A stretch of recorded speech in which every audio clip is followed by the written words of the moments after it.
أعوذ بالله من الشيطان الرجيم.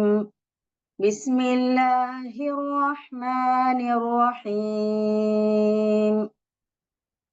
ولله المشرق والمغرب فأينما تولوا فثم وجه الله إن الله واسع عليم.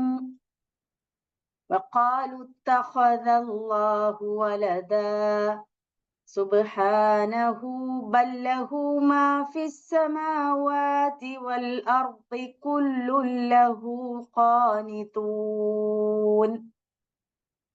بديع السماوات والأرض وإذا قضى أمرا فإنما يقول له كن فيكون.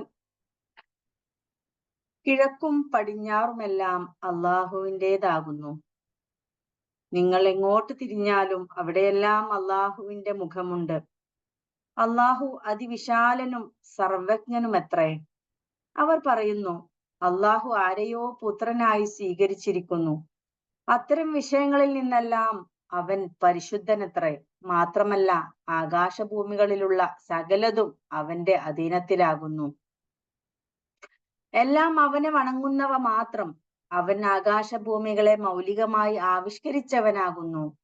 അവൻ ഒരു കാര്യം തീരുമാനിച്ചാൽ അത് ഭവിക്കട്ടെ എന്നരുളുകയേ വേണ്ടൂ, അപ്പോൾ അത് സംഭവിക്കുകയായി.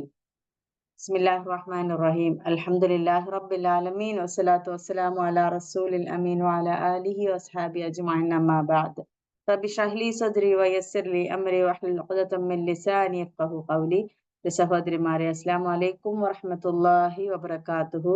കരുണാവാരിധിയായ റബ്ബ് നമ്മുടെ ഈ കൂടിയിരുത്തം ഒരു സ്വാലിഹായ അമലായി സ്വീകരിക്കുമാറാകട്ടെ.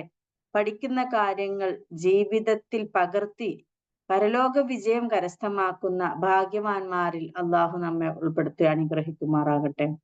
സൂറത്തുൽ ബഖറയിലെ 114 ആയത്തുകളാണ് നമ്മൾ പഠിച്ചു കഴിഞ്ഞത്. 115 മുതൽ 17 വരെയുള്ള ആയത്തുകളാണ് ഞാൻ ഓതി അർത്ഥം പറഞ്ഞത്. ഇവിടെ കഴിഞ്ഞ ക്ലാസ്സിൽ ഖുർആൻ പഠനത്തിന്റെ പ്രാധാന്യത്തെ കുറിച്ച് പറഞ്ഞു. ഇത്രമാത്രം നമ്മുടെ ജീവിതത്തിൽ ഖുർആൻ പ്രയോഗവൽക്കരിക്കണമെന്നും ആ ഒരു ഗ്രന്ഥത്തോട് എത്രമാത്രം അടുത്തു നിൽക്കണമെന്നും നമ്മുടെ ജീവിത വഴികാട്ടി അത് മാത്രമാണെന്നും അതിന്റെ പ്രാധാന്യം പറയുകയും ചെയ്തു. ഇനി നമുക്ക് നമ്മുടെ പഠനത്തിലേക്ക് കടക്കാം. നമുക്കിതില് അള്ളാഹു നമുക്കിതിൽ ഇസ്തിഖാമത്ത് നൽകി അനുഗ്രഹിക്കുമാറാകട്ടെ. ഏതൊരു കാര്യവും ആദ്യം അത് ചേരുവാൻ പഠിക്കുവാൻ വേണ്ടി ഒറ്റ ഇതിൽ ആരംഭ ശൂരത്വം എന്ന് പറയുന്ന പോലെ തുടക്കത്തിൽ വേഗം ഓടി എല്ലാ ഗ്രൂപ്പുകളിലും കയറുന്ന ആളുകളുണ്ട്. പക്ഷെ അത് ഇസ്തിഖാമത്തോടുകൂടി ക്ഷമയോടുകൂടി ഒരു വിശ്വാസത്തോടും സന്തോഷത്തോടും അതൊരു ഭയങ്കര എൻജോയ്മെന്റ് ആയിട്ട് ഖുർആൻ പഠിച്ച് മുന്നോട്ട് കൊണ്ടുപോകുക എന്നൊരു നല്ല ക്ഷമയും പറയാ അള്ളാന്റെ സഹായവും നമുക്കതിലൊരു ഇസ്തിഖാമത്ത് സ്ഥൈര്യം നിർത്താനുള്ള ഒരു വിൽ പവർ എന്നൊക്കെ പറയും. അതുണ്ടെങ്കിൽ മാത്രമേ നമുക്കത് മുന്നോട്ട് പോയി അത് വർഷങ്ങളോളം ഖുർആനുമായി അടുത്ത് ബന്ധം സ്ഥാപിക്കാനുള്ളത് ഉണ്ടാവുള്ളൂ. അതിനൊരു പ്രത്യേക കഴിവ് തന്നെ വേണം. അത് അത്തരത്തിലുള്ള ഒരു കഴിവ് അള്ളാഹു നമുക്ക് ഏവർക്കും നൽകി അനുഗ്രഹിക്കുമാറാകട്ടെ. അപ്പൊ ഇതിൽ 115 ആയത്തിലേക്ക് കടക്കാം. വലില്ലാഹിൽ മശ്രിഖു വൽ മഗ്രിബ് ഫഅയ്നമാ തുവല്ലു ഫസമ്മ വജ്ഹുല്ലാഹ് ഇന്നല്ലാഹ വാസിഉൻ അലീം. ഇതിൽ പറയുന്നു വലില്ലാഹി. ആദ്യം അർത്ഥം നോക്കിക്കോളൂ കേട്ടോ. അർത്ഥം വേർഡ് ബൈ മീനിങ് നോക്കാം. വലില്ലാഹി, അള്ളാഹുവിൻ്റെതാണ്. ഈ വാ എന്ന് പറയുന്നത് നമുക്ക് രണ്ട് തരത്തിൽ ഖുറാനിൽ വാ വരാറുണ്ട്. ഒന്ന് വാ എന്ന് പറയുന്നത് അത്തഫിന്റെ വാവ് എന്ന് പറയുന്നത് നമുക്ക് ജോയിൻ ചെയ്യുന്ന വാവ്. ഒരു ആയത്ത് മറ്റൊരു ആയത്തുമായി കണക്ട് ചെയ്ത് പോകുന്നതെന്ന് കാണിക്കാൻ വേണ്ടി വാ എന്ന് ആൻഡ് എന്നർത്ഥമുള്ള വാവ്. രണ്ടാമത് വാവുൽ ഖസം ഉണ്ട്. വാവുൽ ഖസം എന്ന് പറഞ്ഞാൽ സത്യം ചെയ്ത് പറയുന്നത് തന്നെയാണ്, അത് സത്യം. വൽ ആസ്ർ ഇന്നൽ ഇൻസാന ലഫീ ഖുസ്ർ എന്നുള്ള സൂറത്തിലെ വൽ ആസ്ർ എന്നതിലെ വാ എന്ന് പറയുന്നത് കാലം തന്നെയാണ് സത്യം എന്നുള്ള വാവുന്ന ആ വാവാണ്. അതിനാണ് വാവുൽ ഖസം എന്ന് പറയാം. ഖസം എന്ന് പറഞ്ഞാൽ സത്യപ്പെടുത്തുക എന്ന് പറയുന്ന അതാണ് വാവുൽ ഖസം. അപ്പൊ അത്തരത്തിൽ രണ്ട് തരത്തിലുള്ള വാവ് കാണാം.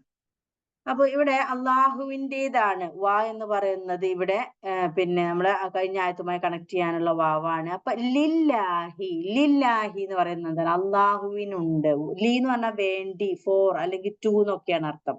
ലി, ലി എന്ന് പറയുന്നത് അറബിയിൽ. അപ്പോ ലി എന്ന ആ ലീക്ക് ശേഷം അള്ളാ എന്ന വാക്ക് വരുമ്പോൾ നമ്മൾ ഖുർആൻ പാരായണത്തിൽ അല്ല എന്നാ പറയാ. ലി ഗസറിന് ശേഷം വരുന്ന അല്ലാ അല്ല എന്നാ ഉച്ചരിക്കുക. ലില്ലാഹി. ഓക്കെ, ലില്ലാഹി. അല്ലെങ്കിൽ അല്ലാതെ ലില്ലാഹി എന്നാരും പറയില്ല. ലില്ലാഹി, അള്ളാഹുവിനുള്ളതാണ്, അള്ളാഹുവിനുള്ളതാണ്. എന്ത്? അൽ മഷ്രിഖ്, കിഴക്ക് ഭാഗം, വൽ മഗ്രിബ്, വാ ആൻഡ് അൽ മഗ്രിബ്, മഗ്രിബും അതായത് പടിഞ്ഞാറും. മഗ്രിബ് എന്ന വാക്ക് ഓർത്ത് വെക്കാൻ നല്ല എളുപ്പമാണ്. കാരണം നമ്മൾ മഗ്രിബിന്റെ സമയത്താണ് നമ്മൾ മഗ്രിബ് നിസ്കാരം അല്ലേ, നമ്മൾ മഗ്രിബ് തന്നെയാണ് പറയാറ്. അത് പടിഞ്ഞാറ് ഭാഗത്താണ് കിഴക്കൻ അസ്തമിക്കുന്നത്, അല്ല സൂര്യൻ അസ്തമിക്കുന്നത്. ആ അസ്തമിക്കുന്ന സമയമാണ് മഗ്രിബ്. അത് പടിഞ്ഞാറാണ് അസ്തമിക്കുന്നത്. മനസ്സിലായില്ലേ? മഗ്രിബ് എന്ന് പറയുന്ന പടിഞ്ഞാറാണ്. കിഴക്ക് എന്ന് പറയുന്ന രാവിലെ നമ്മൾ പറയാറുണ്ട്. ഇഷ്റഖിന് നമസ്കാരം ഉണ്ടല്ലോ, സൂര്യൻ ഉദിച്ച ഉടനെ ഒരു നമസ്കാരം ഉണ്ട്, ഇഷ്റാഖ് എന്ന് അതിന് പറയാം. ആ ഷർക്ക്, ആ ഒരു വാക്കിൽ നിന്നുള്ള ഇഷ്റാഖ്. അപ്പൊ മഷ്രിഖ് എന്ന് പറഞ്ഞ കിഴക്ക് ഭാഗം, ആ ഭാഗത്ത് ആണ്, ആ ഭാഗവും ആ മറ്റേ പടിഞ്ഞാറ് ഭാഗവും അള്ളാഹുവിനുള്ളതാണ് എന്നാണ് ഈ ആയത്ത് പറയുന്നത്. ഫഅൈനമാ, ഫ അപ്പോൾ. ഇതുപോലെയുള്ള ചെറിയ ചെറിയ വാക്കുകൾ കുറെ പഠിച്ചു വെച്ച് കഴിഞ്ഞാൽ ഖുറാനിലെ ആയത്ത് നമുക്ക് അർത്ഥം പറയാൻ കഴിയും. ഫ അപ്പോൾ, അതിനാൽ. ഐനമാ, ഐന എന്ന് പറഞ്ഞാൽ എവിടെ എന്നാണ്. ഐന, ഐന, ഐന നമ്മൾ ക്വസ്റ്റ്യൻ ഒക്കെ ചോദിക്കുമ്പോൾ അധികം ഐന എന്ന് പറയുന്നുണ്ട്, എവിടെയാണ് അല്ലെ. ഐന, ഐനമാ, എവിടെയായാലും. എവിടെ, മാ എന്ന് പറഞ്ഞാൽ എന്താണ്, അല്ലെങ്കിൽ യാതൊന്ന്, ഇല്ല എന്നുള്ള അർത്ഥത്തിലൊക്കെ വരാറുണ്ട്. അപ്പൊ ഐനമാ, അതിനാൽ എങ്ങോട്ട്, എവിടെയായാലും, ഏത് മശ്രിക്കായാലും പടിഞ്ഞാറായാലും എന്നാണ് പറയുന്നത്. ഐനമാ, എവിടേക്കായാലും, തുവല്ലു, നിങ്ങൾ തിരിഞ്ഞു എന്നാണ്. വല്ലാ യുവല്ലി എന്നുള്ള വാക്കാണ് ഇവിടെ റൈറ്റ് സൈഡിൽ കൊടുത്തിട്ടുണ്ട്. വല്ലാ യുവല്ലി, തിരിഞ്ഞു, തിരിയുന്നു. വല്ല എന്ന് പറഞ്ഞാൽ തിരിഞ്ഞു, യുവല്ലി തിരിയുന്നു. മാലിയാണ് വല്ല, മാലി എന്ന് പറഞ്ഞ പാസ്റ്റ് ടെൻസ്, യുവല്ലി മുതാരി. ഇപ്പൊ ഐനമാ തുവല്ലു, തു ഇവിടെ താ വന്നത് കൊണ്ട് നിങ്ങൾ. ഓക്കെ, വല്ല യുവല്ലി എന്നുള്ളതിലെ യാ എന്നുള്ളത് അവൻ എന്നാണ്, അവൻ തിരിയുന്നാണ് യുവല്ലിന്റെ യാ ആവുമ്പോൾ. യാനത്താ, ഈ താ എപ്പോഴും നമ്മൾ ഓർക്കേണ്ടത് താ മർബൂത്ത് അല്ലെങ്കിൽ താ എന്നുള്ളത് പെണ്ണിനെ സൂചിപ്പിക്കുന്നതാണ് അല്ലെ. ഇപ്പൊ നമ്മളുടെ പേരുകളൊക്കെ, സ്ത്രീകളുടെ പേരും പുരുഷന്മാരുടെ പേരുകളും ഐഡന്റിഫൈ ചെയ്യാനുള്ള ഒരു സ്വഭാവം എന്താണ്? നമുക്ക് ഒരു ഐഡന്റിഫൈ ചെയ്യാനുള്ള, അതായത് നമ്മള് ഇപ്പൊ മൈമൂന എന്ന് എഴുതുമ്പോൾ മൈമൂനത്ത് എന്നാണ് ശരിക്കും അല്ലെ. മൈമൂനത്ത്, പിന്നെ എന്താ പറയാ, അങ്ങനെ എല്ലാ പേരുകളും നോക്കുകയാണെങ്കിൽ അങ്ങനെ ലാസ്റ്റ് താ ഉണ്ടാവും. അപ്പൊ നമ്മളത് മൈമൂന, ആ താ മർബൂത്ത് നമ്മൾ പറയില്ല, പറയില്ല. അപ്പൊ മൈമൂന എന്നാ പറയാ. അപ്പൊ ന എന്നുള്ളത് അവിടെ നിർത്തിയത് താ ഉള്ളത് കൊണ്ടാണ്. അല്ലെങ്കിൽ പുരുഷന്റെ പേരാണെങ്കിൽ എന്താണ്? മൈമൂൻ അല്ലെ മഹ്മൂദ് എന്നാ പറയാ. അവിടെ താ മർബൂത്ത് ഉണ്ടാവില്ല.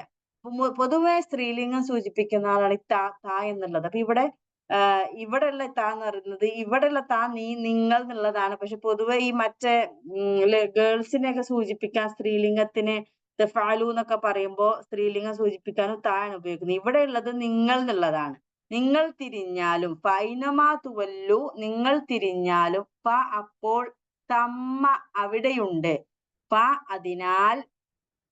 ഈ ഫൈനമ എന്നുള്ളത് മേലെ പറഞ്ഞതിന്റെ ഫ തന്നെയാണ് താഴെ കേട്ടോ. ഫ അതിനാൽ, തമ്മ അവിടെയുണ്ട്, തമ്മ എന്ന് പറഞ്ഞാൽ അവിടെ, അതിനാൽ എവിടെയുണ്ട്. വജ്ഹുല്ല, വജ്ഹ് എന്ന് പറഞ്ഞാല് മുഖം എന്നാണ് ശരിക്കുള്ള അർത്ഥം. വജ്ഹ്, വജ്ഹ് എന്നുള്ള തൃപ്തി എന്ന അർത്ഥത്തിലും ഖുറാനിൽ വേറെ സ്ഥലങ്ങൾ ഉപയോഗിച്ചിട്ടുണ്ട് അല്ലെ. വജ്ഹുല്ല, അള്ളാന്റെ വജ്ഹ് ആഗ്രഹിച്ച് പ്രവർത്തിക്കുക. ഏതൊരു സൽക്കർമ്മം അല്ലെ ഏതൊരു കർമ്മവും അള്ളാന്റെ വജ്ഹിന് വേണ്ടി, അള്ളാന്റെ മുഖത്തിന് വേണ്ടി എന്നല്ല അവിടെ ഉദ്ദേശിക്കുന്നത്, അള്ളാന്റെ തൃപ്തി എന്നുള്ളതാണ്. അപ്പൊ വജ്ഹുല്ല, അള്ളാഹുവിന്റെ തൃപ്തിക്ക്, അല്ലെ അള്ളാഹുവിന്റെ, ഇവിടെ അള്ളാഹുവിന്റെ മുഖം എന്നാണ്, അള്ളാഹുവിന്റെ മുഖം അവിടെയുണ്ട്. അപ്പൊ മനസ്സിലായില്ലേ? വലില്ലാഹിൽ മഷ്രിഖ് വൽ മഗ്രിബ്, അള്ളാഹുവിനുള്ളതാണ് പടിഞ്ഞാറും കിഴക്കും. ഈ ഫൈനമാ തുവല്ലു, നിങ്ങൾ എവിടേക്ക് തിരിഞ്ഞാലും, ഇനി പടിഞ്ഞാറാവണ്ട കിഴക്കാവണ്ട, എവിടേക്ക് തിരിഞ്ഞാലും ഫസമ്മ വജ്ഹുല്ല, അവിടെ അള്ളാന്റെ മുഖമുണ്ടാകും. ഇന്നല്ലാഹ വാസിഉൻ അലീം. അപ്പൊ അത് കഴിഞ്ഞിട്ട് അള്ളാന്റെ രണ്ട് അസ്മാഉൽ ഹുസ്ന പറഞ്ഞിരിക്കുകയാണ്. വാസി എന്നുള്ളത് അള്ളാന്റെ അസ്മാഉൽ ഹുസ്നയാണ്, വിശാലൻ, അതിവിശാലൻ എന്നുള്ള അർത്ഥത്തിനാണ്. വാസി എന്ന് പേരുണ്ട് അല്ലെ, ആണുങ്ങൾക്കൊക്കെ വാസി. വാസിഅ എന്ന് പറയുന്നത് വിശാലൻ, അലീം എന്ന് പറഞ്ഞാൽ എല്ലാം അറിയുന്നവൻ. അപ്പൊ ഇന്നല്ലാഹ തീർച്ചയായും അല്ലാഹു, എന്തുകൊണ്ടാണ് ഇവിടെ അല്ലാഹു എന്നുള്ളതിന് അല്ലാഹ എന്നായത്? അല്ലാഹ എന്നതിന്റെ കാരണം അതിന്റെ മുന്നേ ഇന്ന എന്നുള്ള വാക്ക് വന്നത് കൊണ്ടാണ്. ഇന്ന എന്ന് പറഞ്ഞ അർത്ഥം തീർച്ചയായും. അതിന് ശേഷം വരുന്ന നൗണ് എപ്പോഴും എന്തായിരിക്കും? ഫതഹായി മാറും. അപ്പൊ ഇന്നല്ലാഹു എന്നൊരാൾ ഓതിയാൽ അത് തെറ്റാണ്, അങ്ങനെ ഒരിക്കലും വരില്ല. അപ്പൊ ഇന്നല്ലാഹ എന്നാണ് വരിക. ഇന്നല്ലാഹ, അല്ലാഹു എന്താണ്? തീർച്ചയായും അല്ലാഹു വാസിഅണ്, അലീമാണ്. അപ്പൊ ഇവിടെ എന്തുകൊണ്ട് എപ്പോഴും ഖുർആനിലെ ആയത്തുകളുടെ അവസാനത്തിൽ നമുക്ക് അസ്മാഉൽ ഹുസ്നയിൽ ഏതെങ്കിലും ഒന്നോ രണ്ടോ ഒക്കെ ഉണ്ടാവാറുണ്ട്, അള്ളാഹിന്റെ നാമങ്ങൾ. ഈ നാമങ്ങൾ പലപ്പോഴും എന്താണ്, ഈ അതിന്റെ മുന്നേ ഉള്ള ആയത്തുമായി, അതായത് ആ മുന്നേയുള്ള ആയത്ത് എന്ന് പറഞ്ഞാൽ ആ ആയത്തിന്റെ തുടക്കം മുതലുള്ള കാര്യവുമായി കണക്ട് ആയിട്ടുള്ള, ആപ്റ്റ് ആയിട്ടുള്ള ഒരു അസ്മാഉൽ ഹുസ്നയാണ് ആയത്തിന്റെ അവസാനം ഉപയോഗിക്കുക. അതിനൊരു യുക്തി ഉണ്ടാവും, അള്ളാന്റെ ആ പ്രയോഗത്തിന് ഒരു യുക്തി ഉണ്ടാവും. അപ്പൊ ഇവിടെ എന്തുകൊണ്ട് വാസിഅ എന്ന് പറഞ്ഞാൽ ഔദാര്യത്തിലും വിശാലത പുലർത്തുന്നു എന്ന് പറയുന്നത്, നിങ്ങൾ വിചാരിക്കുന്ന പോലെ ഈ മശ്രിക്കിലും മഗ്രിബിലും മാത്രമാണ് അള്ളാഹ് ഒതുങ്ങി നിൽക്കുന്നതാണെന്ന് വിചാരിക്കേണ്ട. അവൻ വാസിയാണ്, അതിവിശാലനാണ്, എല്ലായിടത്തും ഉള്ളതാണ്. അവന്റെ സിഫാത്തുകൾ എല്ലായിടത്തും ഉള്ളതാണ്. അപ്പൊ അതിന്റെ വിശദീകരണത്തിന് ഞാനത് പറയാം. അവൻ വാസിയാണ്, അലീമാണ്, എല്ലായിടത്തും നടക്കുന്ന കാര്യങ്ങളും കൃത്യമായി അറിയുന്നവനാണ് അവൻ. നിങ്ങൾ അവനെ എന്താക്കണ്ട, ഒരു ഭാഗത്ത് കൊണ്ട് പ്രതിഷ്ഠിക്കണ്ട. നിങ്ങളെ വിഗ്രഹങ്ങളെ പ്രതിഷ്ഠിക്കുന്ന പോലെ ഒരു ഭാഗത്ത് അങ്ങ് പ്രതിഷ്ഠിച്ചിട്ട് അവിടെയാണ് അള്ളാഹ് എന്ന് വിചാരിക്കണ്ട എന്നുള്ള ഇതിലാണ് ഇവിടെ അത് കണക്ട് ആയിട്ട് പറയുന്നത്. ഇപ്പൊ ഇവിടെ അർത്ഥം മനസ്സിലായല്ലോ. വലില്ലാഹി ലില്ലാഹി, അള്ളാഹുവിനുണ്ട്, അൽ മശ്രിഖ് വൽ മഗ്രിബ്, മശ്രിക്കും കിഴക്കും, അൽ മഗ്രിബും പടിഞ്ഞാറും. ഫൈനമാ തുവല്ലു, അപ്പോൾ അതിനാൽ എവിടേക്ക് നിങ്ങൾ തിരിഞ്ഞാലും, ഫസമ്മ, അപ്പോൾ അവിടെയുണ്ട്, വജ്ഹുല്ല, അള്ളാഹുവിന്റെ മുഖം. ഇന്നല്ലാഹ, തീർച്ചയായും അള്ളാഹു വാസിയാണ്, അലീമാണ്. അവൻ വാസിയാണ്, അലീമാണ്. ഈ ആയത്തിൽ ഇവിടെ ഉള്ള നമുക്ക് പഠിക്കാനുള്ള വാക്ക് ആകെ വല്ല, ബാക്കിയൊക്കെ ഇവിടെ ഒരു വെർബ് എന്ന് പറയുന്നത് വല്ല മാത്രമേ ഉള്ളൂ. ബാക്കിയൊക്കെ നൗണുകളല്ലേ. വാസിയ, അലീം നൗണാണ്. നൗൺ എന്ന് പറഞ്ഞാൽ നാമങ്ങൾ ട്ടോ. മശ്രിഖ്, മഗ്രിബൊക്കെ നൗണുകളാണ്. വല്ല എന്നുള്ള വാക്ക് മാത്രമേ വെർബുള്ളൂ. വെർബാണ് എപ്പോഴും നമുക്ക് ബുദ്ധിമുട്ടാവും, അർത്ഥം ഇങ്ങ് കിട്ടൂല വെർബിന്റെ. കാരണം അതിന്റെ ആ ഒരു 14 സർഫുകൾ ഉണ്ടല്ലോ വെർബിന്. മാലിക്ക് 14 മുദാരിന്. അപ്പൊ ഇത് എന്താണ് ഈ വെർബ് എന്ന് മനസ്സിലാവണ വെർബാണ് കുറച്ച് ബുദ്ധിമുട്ടായി തോന്നുക. അപ്പൊ വല്ല യുവല്ലി എന്നുള്ള വാക്ക് ആണ് ഇവിടെ പഠിക്കേണ്ട വാക്ക് ട്ടാ. ഇനി ഇവിടെ നമ്മൾ ഈ ആയത്ത് കൊണ്ട് നമ്മൾ ശരിക്കും ഈ ആയത്ത് ഇങ്ങനെ തന്നെ പറഞ്ഞാൽ ശരിക്കും നമുക്ക് മനസ്സിലാവില്ല. എന്താ ഇപ്പൊ ഇങ്ങനെ പറയാനുള്ള കാരണം അല്ല ഒരായത്തില്. ശരിക്കും അതിന്റെ ആ ഒരു കോണ്ടെക്സ്റ്റ് നമ്മൾ വിശദീകരണം മനസ്സിലാക്കുമ്പോഴാണ് എന്തുകൊണ്ട് ഇത് അള്ളാഹ് പറഞ്ഞു. ഈ ഒരു ആയത്ത് ബക്കറയിൽ 115-ാമത്തെ ആയത്ത് എന്തിനാണ് പറഞ്ഞതെന്ന് അറിയണമെങ്കിൽ ശരിക്കും അതിന്റെ തഫ്സീർ ബാക്ക്ഗ്രൗണ്ട് അറിയണം. അപ്പൊ ഇവിടെ അള്ളാഹു പൂർവനോ പശ്ചിമനോ അല്ല. പൂർവ്വം എന്ന് പറയുന്നത് കിഴക്ക്, പശ്ചിമം എന്ന് പറയുന്നത് പടിഞ്ഞാറ്. എല്ലാ ദിക്കുകളുടെയും സ്ഥലങ്ങളുടെയും ഉടമസ്ഥനാണെങ്കിലും ഏതെങ്കിലും ഒരു പ്രത്യേക ഭാഗത്തോ സ്ഥലത്തോ അവൻ ബന്ധിതനല്ല. അവനെ ആരാധിക്കാനായി ഏതെങ്കിലും ഒരു ഭാഗമോ സ്ഥാനമോ നിശ്ചയിക്കുന്നതിന്റെ അർത്ഥം അള്ളാഹു ആ ഭാഗത്തോ സ്ഥാനത്തോ സ്ഥിതി ചെയ്യുന്നുവെന്നല്ല. മനസ്സിലായില്ല. അതിനാൽ മുമ്പ് ഒരു സ്ഥലത്തോ ഭാഗത്തോ ആരാധന നടത്തുകയും പിന്നീട് അത് മാറ്റി മറ്റൊന്ന് നിശ്ചയിക്കുകയും ചെയ്തു എന്നുള്ളത് ഒരു വലിയ തർക്കമോ ചർച്ചയോ ആവശ്യമായ വിഷയമല്ല. കാരണം എന്താ വെച്ചാല് നമുക്കറിയാം, സൂറത്തുൽ ബക്കറയിൽ തന്നെ മറ്റൊരായത്തുണ്ട്, കിബില മാറ്റം. കിബില മാറ്റം എന്ന് പറയുന്ന ആദ്യം ബൈത്തുൽ മുഖദ്ദിസ്, മസ്ജിദുൽ അഖ്സ ആയിരുന്നു എല്ലാം ഈ ഒരു കിബിലയായി നിശ്ചയിച്ചിരുന്നത്. പെട്ടെന്ന് ഒരു ദിവസം നമസ്കരിച്ചു കൊണ്ടിരിക്കുമ്പോഴാണ് വഹി ഇറങ്ങിയിട്ട് ആ ഒരു കിബില നമസ്കാരത്തിൽ പ്രവാചകൻ തിരിയുകയും മറ്റുള്ളവർ തിരിയുകയും ചെയ്തത്, മഅ്മൂമീങ്ങള്.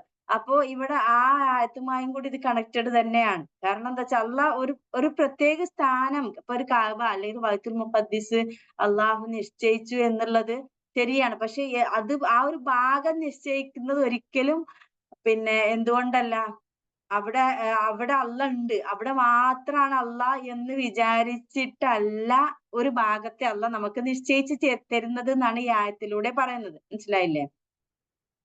ഈ രണ്ടാമത്തെ ഇവിടെ വേറൊരു കാര്യം, അള്ളാഹുവിനെ നിങ്ങളുടെ നിലയോട് താരതമ്യപ്പെടുത്തി നിങ്ങൾ ധരിച്ചു വശായതുപോലെ അവൻ പരിമിതനോ സങ്കുചിത മനസ്കനോ ഹ്രസ്വവീക്ഷകനോ കൈവലഞ്ഞവനോ അല്ല എന്നർത്ഥം. പ്രത്യുത അവന്റെ ദിവ്യത്വം വിശാലമാണ്. അവന്റെ വീക്ഷണഗതിയും ഔദാര്യപരിധിയും വ്യാപകമാണ്. തന്റെ ഏതു അടിമ എപ്പോൾ എവിടെ എന്തുദ്ദേശത്തോടെ തന്നെ സ്മരിക്കുന്നുവെന്ന് അവൻ അറിയുന്നുണ്ട്. ഇവിടെ അള്ളാഹ് വാസിയാണെന്ന് പറഞ്ഞതിന്റെ അർത്ഥാണ് പറയുന്നത്. അള്ളാഹ് വാസിയാണെന്ന് പറഞ്ഞില്ലേ, വിശാലനാണെന്ന് പറഞ്ഞതിന്റെ അർത്ഥം ഇവിടെ അള്ളാഹ് ഒരു സ്ഥലത്ത് സങ്കുചിത മനസ്കനല്ല. അതാണ് അള്ളാന്റെ കാരുണ്യം എല്ലായിടത്തും ഉണ്ട്. അറിവ്, അള്ളാഹ്ക്ക് ഒരുപാട് സിഫാത്തുകൾ ഉണ്ട് അല്ലെ. സിഫാത്ത് എന്ന് പറയുന്നത് അവന്റെ ഗുണഗണങ്ങളെയാണ് നമ്മൾ സിഫാത്ത് എന്ന് അറബി വാക്കുകൊണ്ട് പറയാ. സിഫത്ത്, ആ സിഫാത്തുകൾ, ആ സിഫാത്ത് അള്ളാഹ് എല്ലാം അറിയുന്നവനാണ്, കാണുന്നവനാണ്, അവൻ സ്നേഹമുള്ളവനാണ്, ഔദാര്യമുള്ളവനാണ്, ദയയുള്ളവനാണ്, സഹനശക്തിയുള്ളവനാണ്.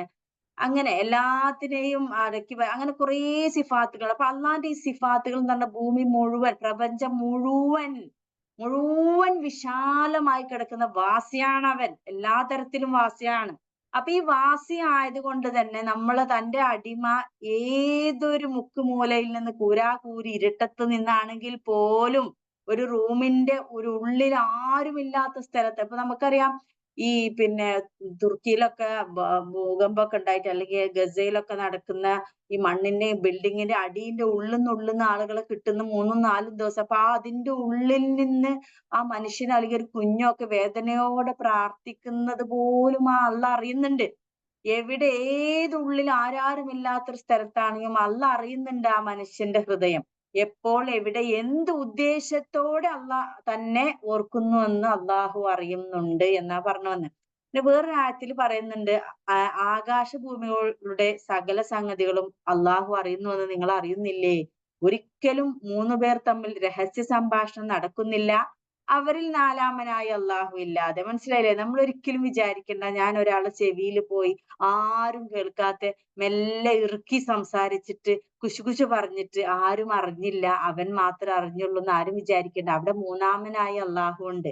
ഇപ്പൊ 3 ആളാണ് ഗൂഢതന്ത്രം ഗൂഢാലോചന മറ്റൊരാൾക്കെതിരെ ചെയ്ത്, അവിടെ നാലാമനായി അള്ളാഹു ഉണ്ട്. ഇനി 5 ആളാണ് രഹസ്യ സംഭാഷണം നടത്തിയത്, അവിടെ ആറാമനായി അള്ളാഹു ഉണ്ട്. രഹസ്യം പറയുന്നവർ ഇതിലും കുറച്ചാവട്ടെ കൂടുതലാവട്ടെ അവരെവിടെയായിരുന്നാലും അള്ളാഹു അവരോടൊപ്പം ഉണ്ടായിരിക്കും. അതുകൊണ്ട് സൂക്ഷിച്ച് പ്രവർത്തിച്ചാൽ മതി. അള്ളാഹ് അവിടെ തന്നെ ഉണ്ട്.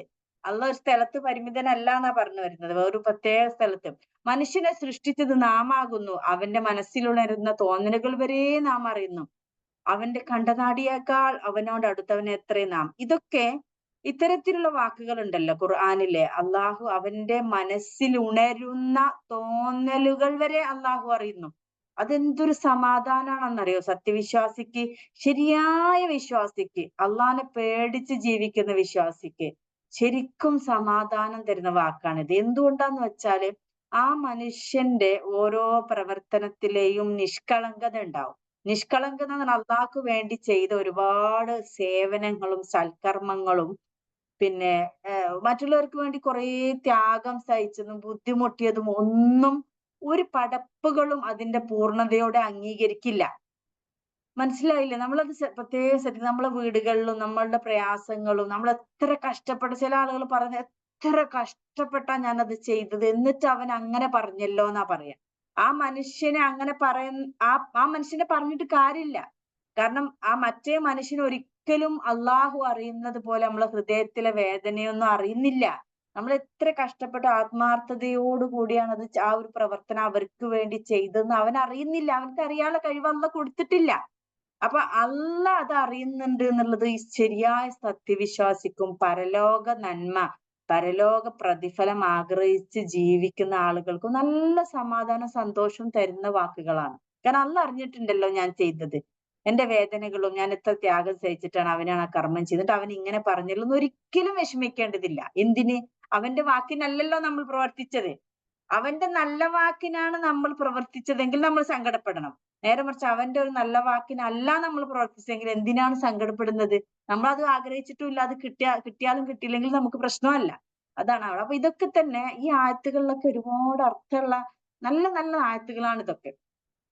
അപ്പൊ ഈ ഒരു ആയത്തില് പിന്നെ കുറച്ചുകൂടി വിശദീകരണം പറയണം. എന്തുകൊണ്ട് അള്ളാഹ് ഈ ആയത്തൂടെ പറഞ്ഞു? ഇതിപ്പോ ഈ ആയത്തിന് മാത്രം വിശദീകരണം. ഇതിലൊരു കോണ്ടെക്സ്റ്റ് എന്ന് പറയുന്നത് ഈ പിന്നെ അഹ്ലു കിതാബുകളായ 2 കൂട്ടരാണ് യഹൂദരും ക്രൈസ്തവരും, ല്ലേ?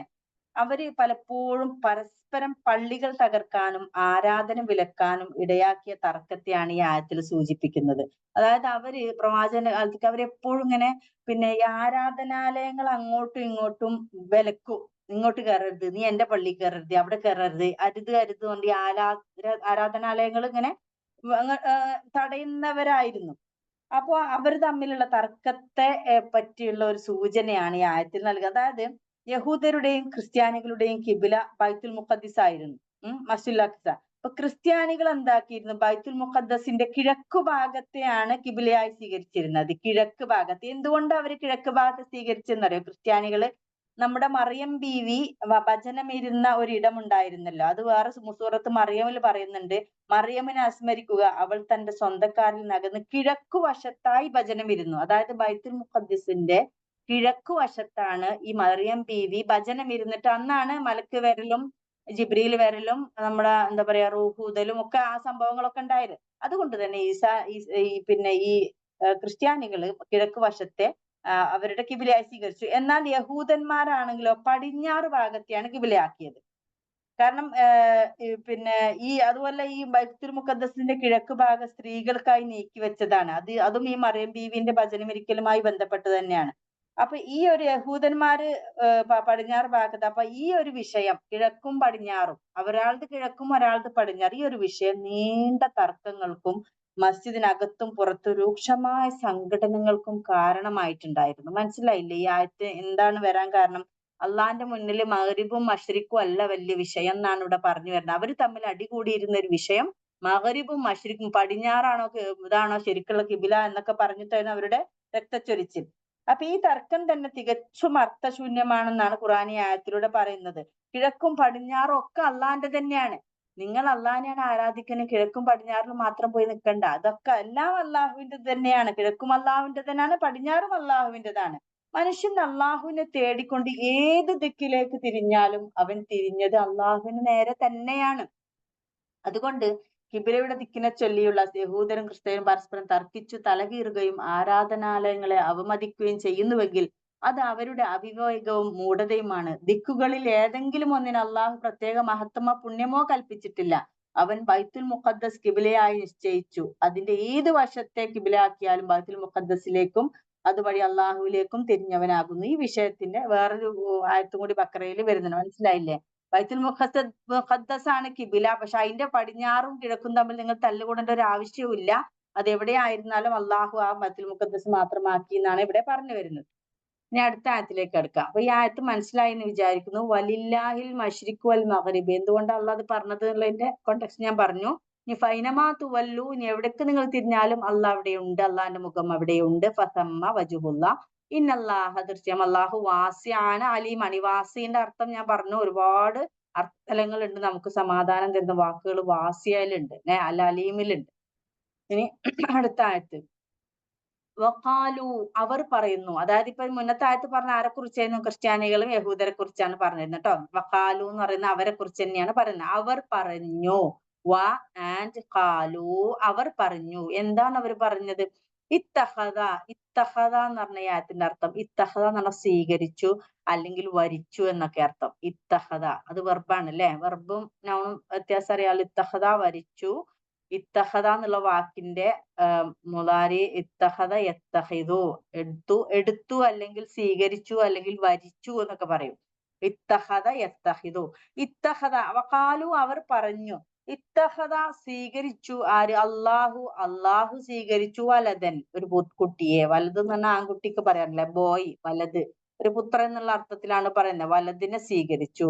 അപ്പൊ ഇത്തഹദ അള്ളാഹു, അള്ളാഹു എടുത്തു വലദൻ, ഒരു വലദിനെ, ഒരു കുട്ടിയെ, ഒരു ആൺകുട്ടിയെ, ഒരു പുത്രനെ. സുബ്ഹാന, അവന് വളരെ പരിശുദ്ധനാണ്. അവര് പറഞ്ഞത് എന്ത് വാക്കാണ്? അവര് പറഞ്ഞ വാക്ക് എന്താണ്? ഇത്തഹദ അള്ളാഹു വലദ, അള്ളാഹു പുത്രനെ സ്വീകരിച്ചു എന്ന് അവർ പറഞ്ഞു. സുബ്ഹാനഹു, അവൻ എത്ര പരിശുദ്ധൻ. നമ്മൾ സാധാരണ ചെല്ലുന്ന ദിക്റാണ് എന്ത്? സുബ്ഹാനല്ലാ, സുബ്ഹാനല്ലാ എന്നല്ലേ? സുബ്ഹാനല്ലാ, അള്ളാഹു എത്ര പരിശുദ്ധൻ എന്നാണ്. അള്ളാഹ് ഈസ് പെർഫെക്റ്റ് എന്നാണ്. അള്ളാഹ് എന്ന് പറഞ്ഞാൽ എല്ലാം പിന്നെ പരിശുദ്ധമല്ലാത്ത, അതായത് അശുദ്ധമായ എല്ലാ അശുദ്ധതകളിൽ നിന്നും ശുദ്ധൻ അള്ളാഹ് മാത്രമേ ഉള്ളൂ. നമുക്കൊക്കെ ഒരുപാട് അശുദ്ധത ഉണ്ട്, അതായത് പരിശുദ്ധ അല്ല, അതായത് നമുക്ക് ഒരുപാട് കുറവുകളുണ്ട്. നമുക്ക് പിന്നെ ക്ഷീണമുണ്ട്, ഉറക്കമുണ്ട്, ദേഷ്യം വരും, അങ്ങനെ എന്താ പറയാ, ഭക്ഷണം കഴിക്കണം, ഇതൊക്കെ നമ്മുടെ കുറവുകളാണ്. എന്നാ മാത്രമേ നമുക്കിങ്ങനെ സേഫ് ആയിട്ട് ജീവിക്കാൻ പറ്റുള്ളൂ. ഒരുപാട് ഒരുപാട് കാര്യങ്ങൾ നമ്മൾ ചെയ്താൽ നമ്മൾ ശരിക്കുള്ള മനുഷ്യനായി ഈ ലോകത്ത് നിൽക്കുക പോലും ഉള്ളൂ. അപ്പൊ അത്തരത്തിലുള്ള എല്ലാ കുറവുകളിൽ നിന്നും പരിശുദ്ധൻ, പെർഫെക്റ്റ് ആണ് അള്ളാഹ് എന്നാ പറയുന്നത്. സുബ്ഹാൻ അല്ലാഹ്, സുബ്ഹാൻ, അവൻ എത്ര പരിശുദ്ധനാണ്. ബൽ, എന്നാൽ, അപ്പൊ ഇവിടെ ഇവര് മക്കൾ ഉണ്ടെന്നാ പറഞ്ഞു. ഞാൻ മക്കൾ ഉണ്ടെന്ന് പറയുന്നതിലെ ഒരുപാട് പ്രശ്നങ്ങൾ ഞാൻ വിശദീകരണത്തിൽ പറയാം.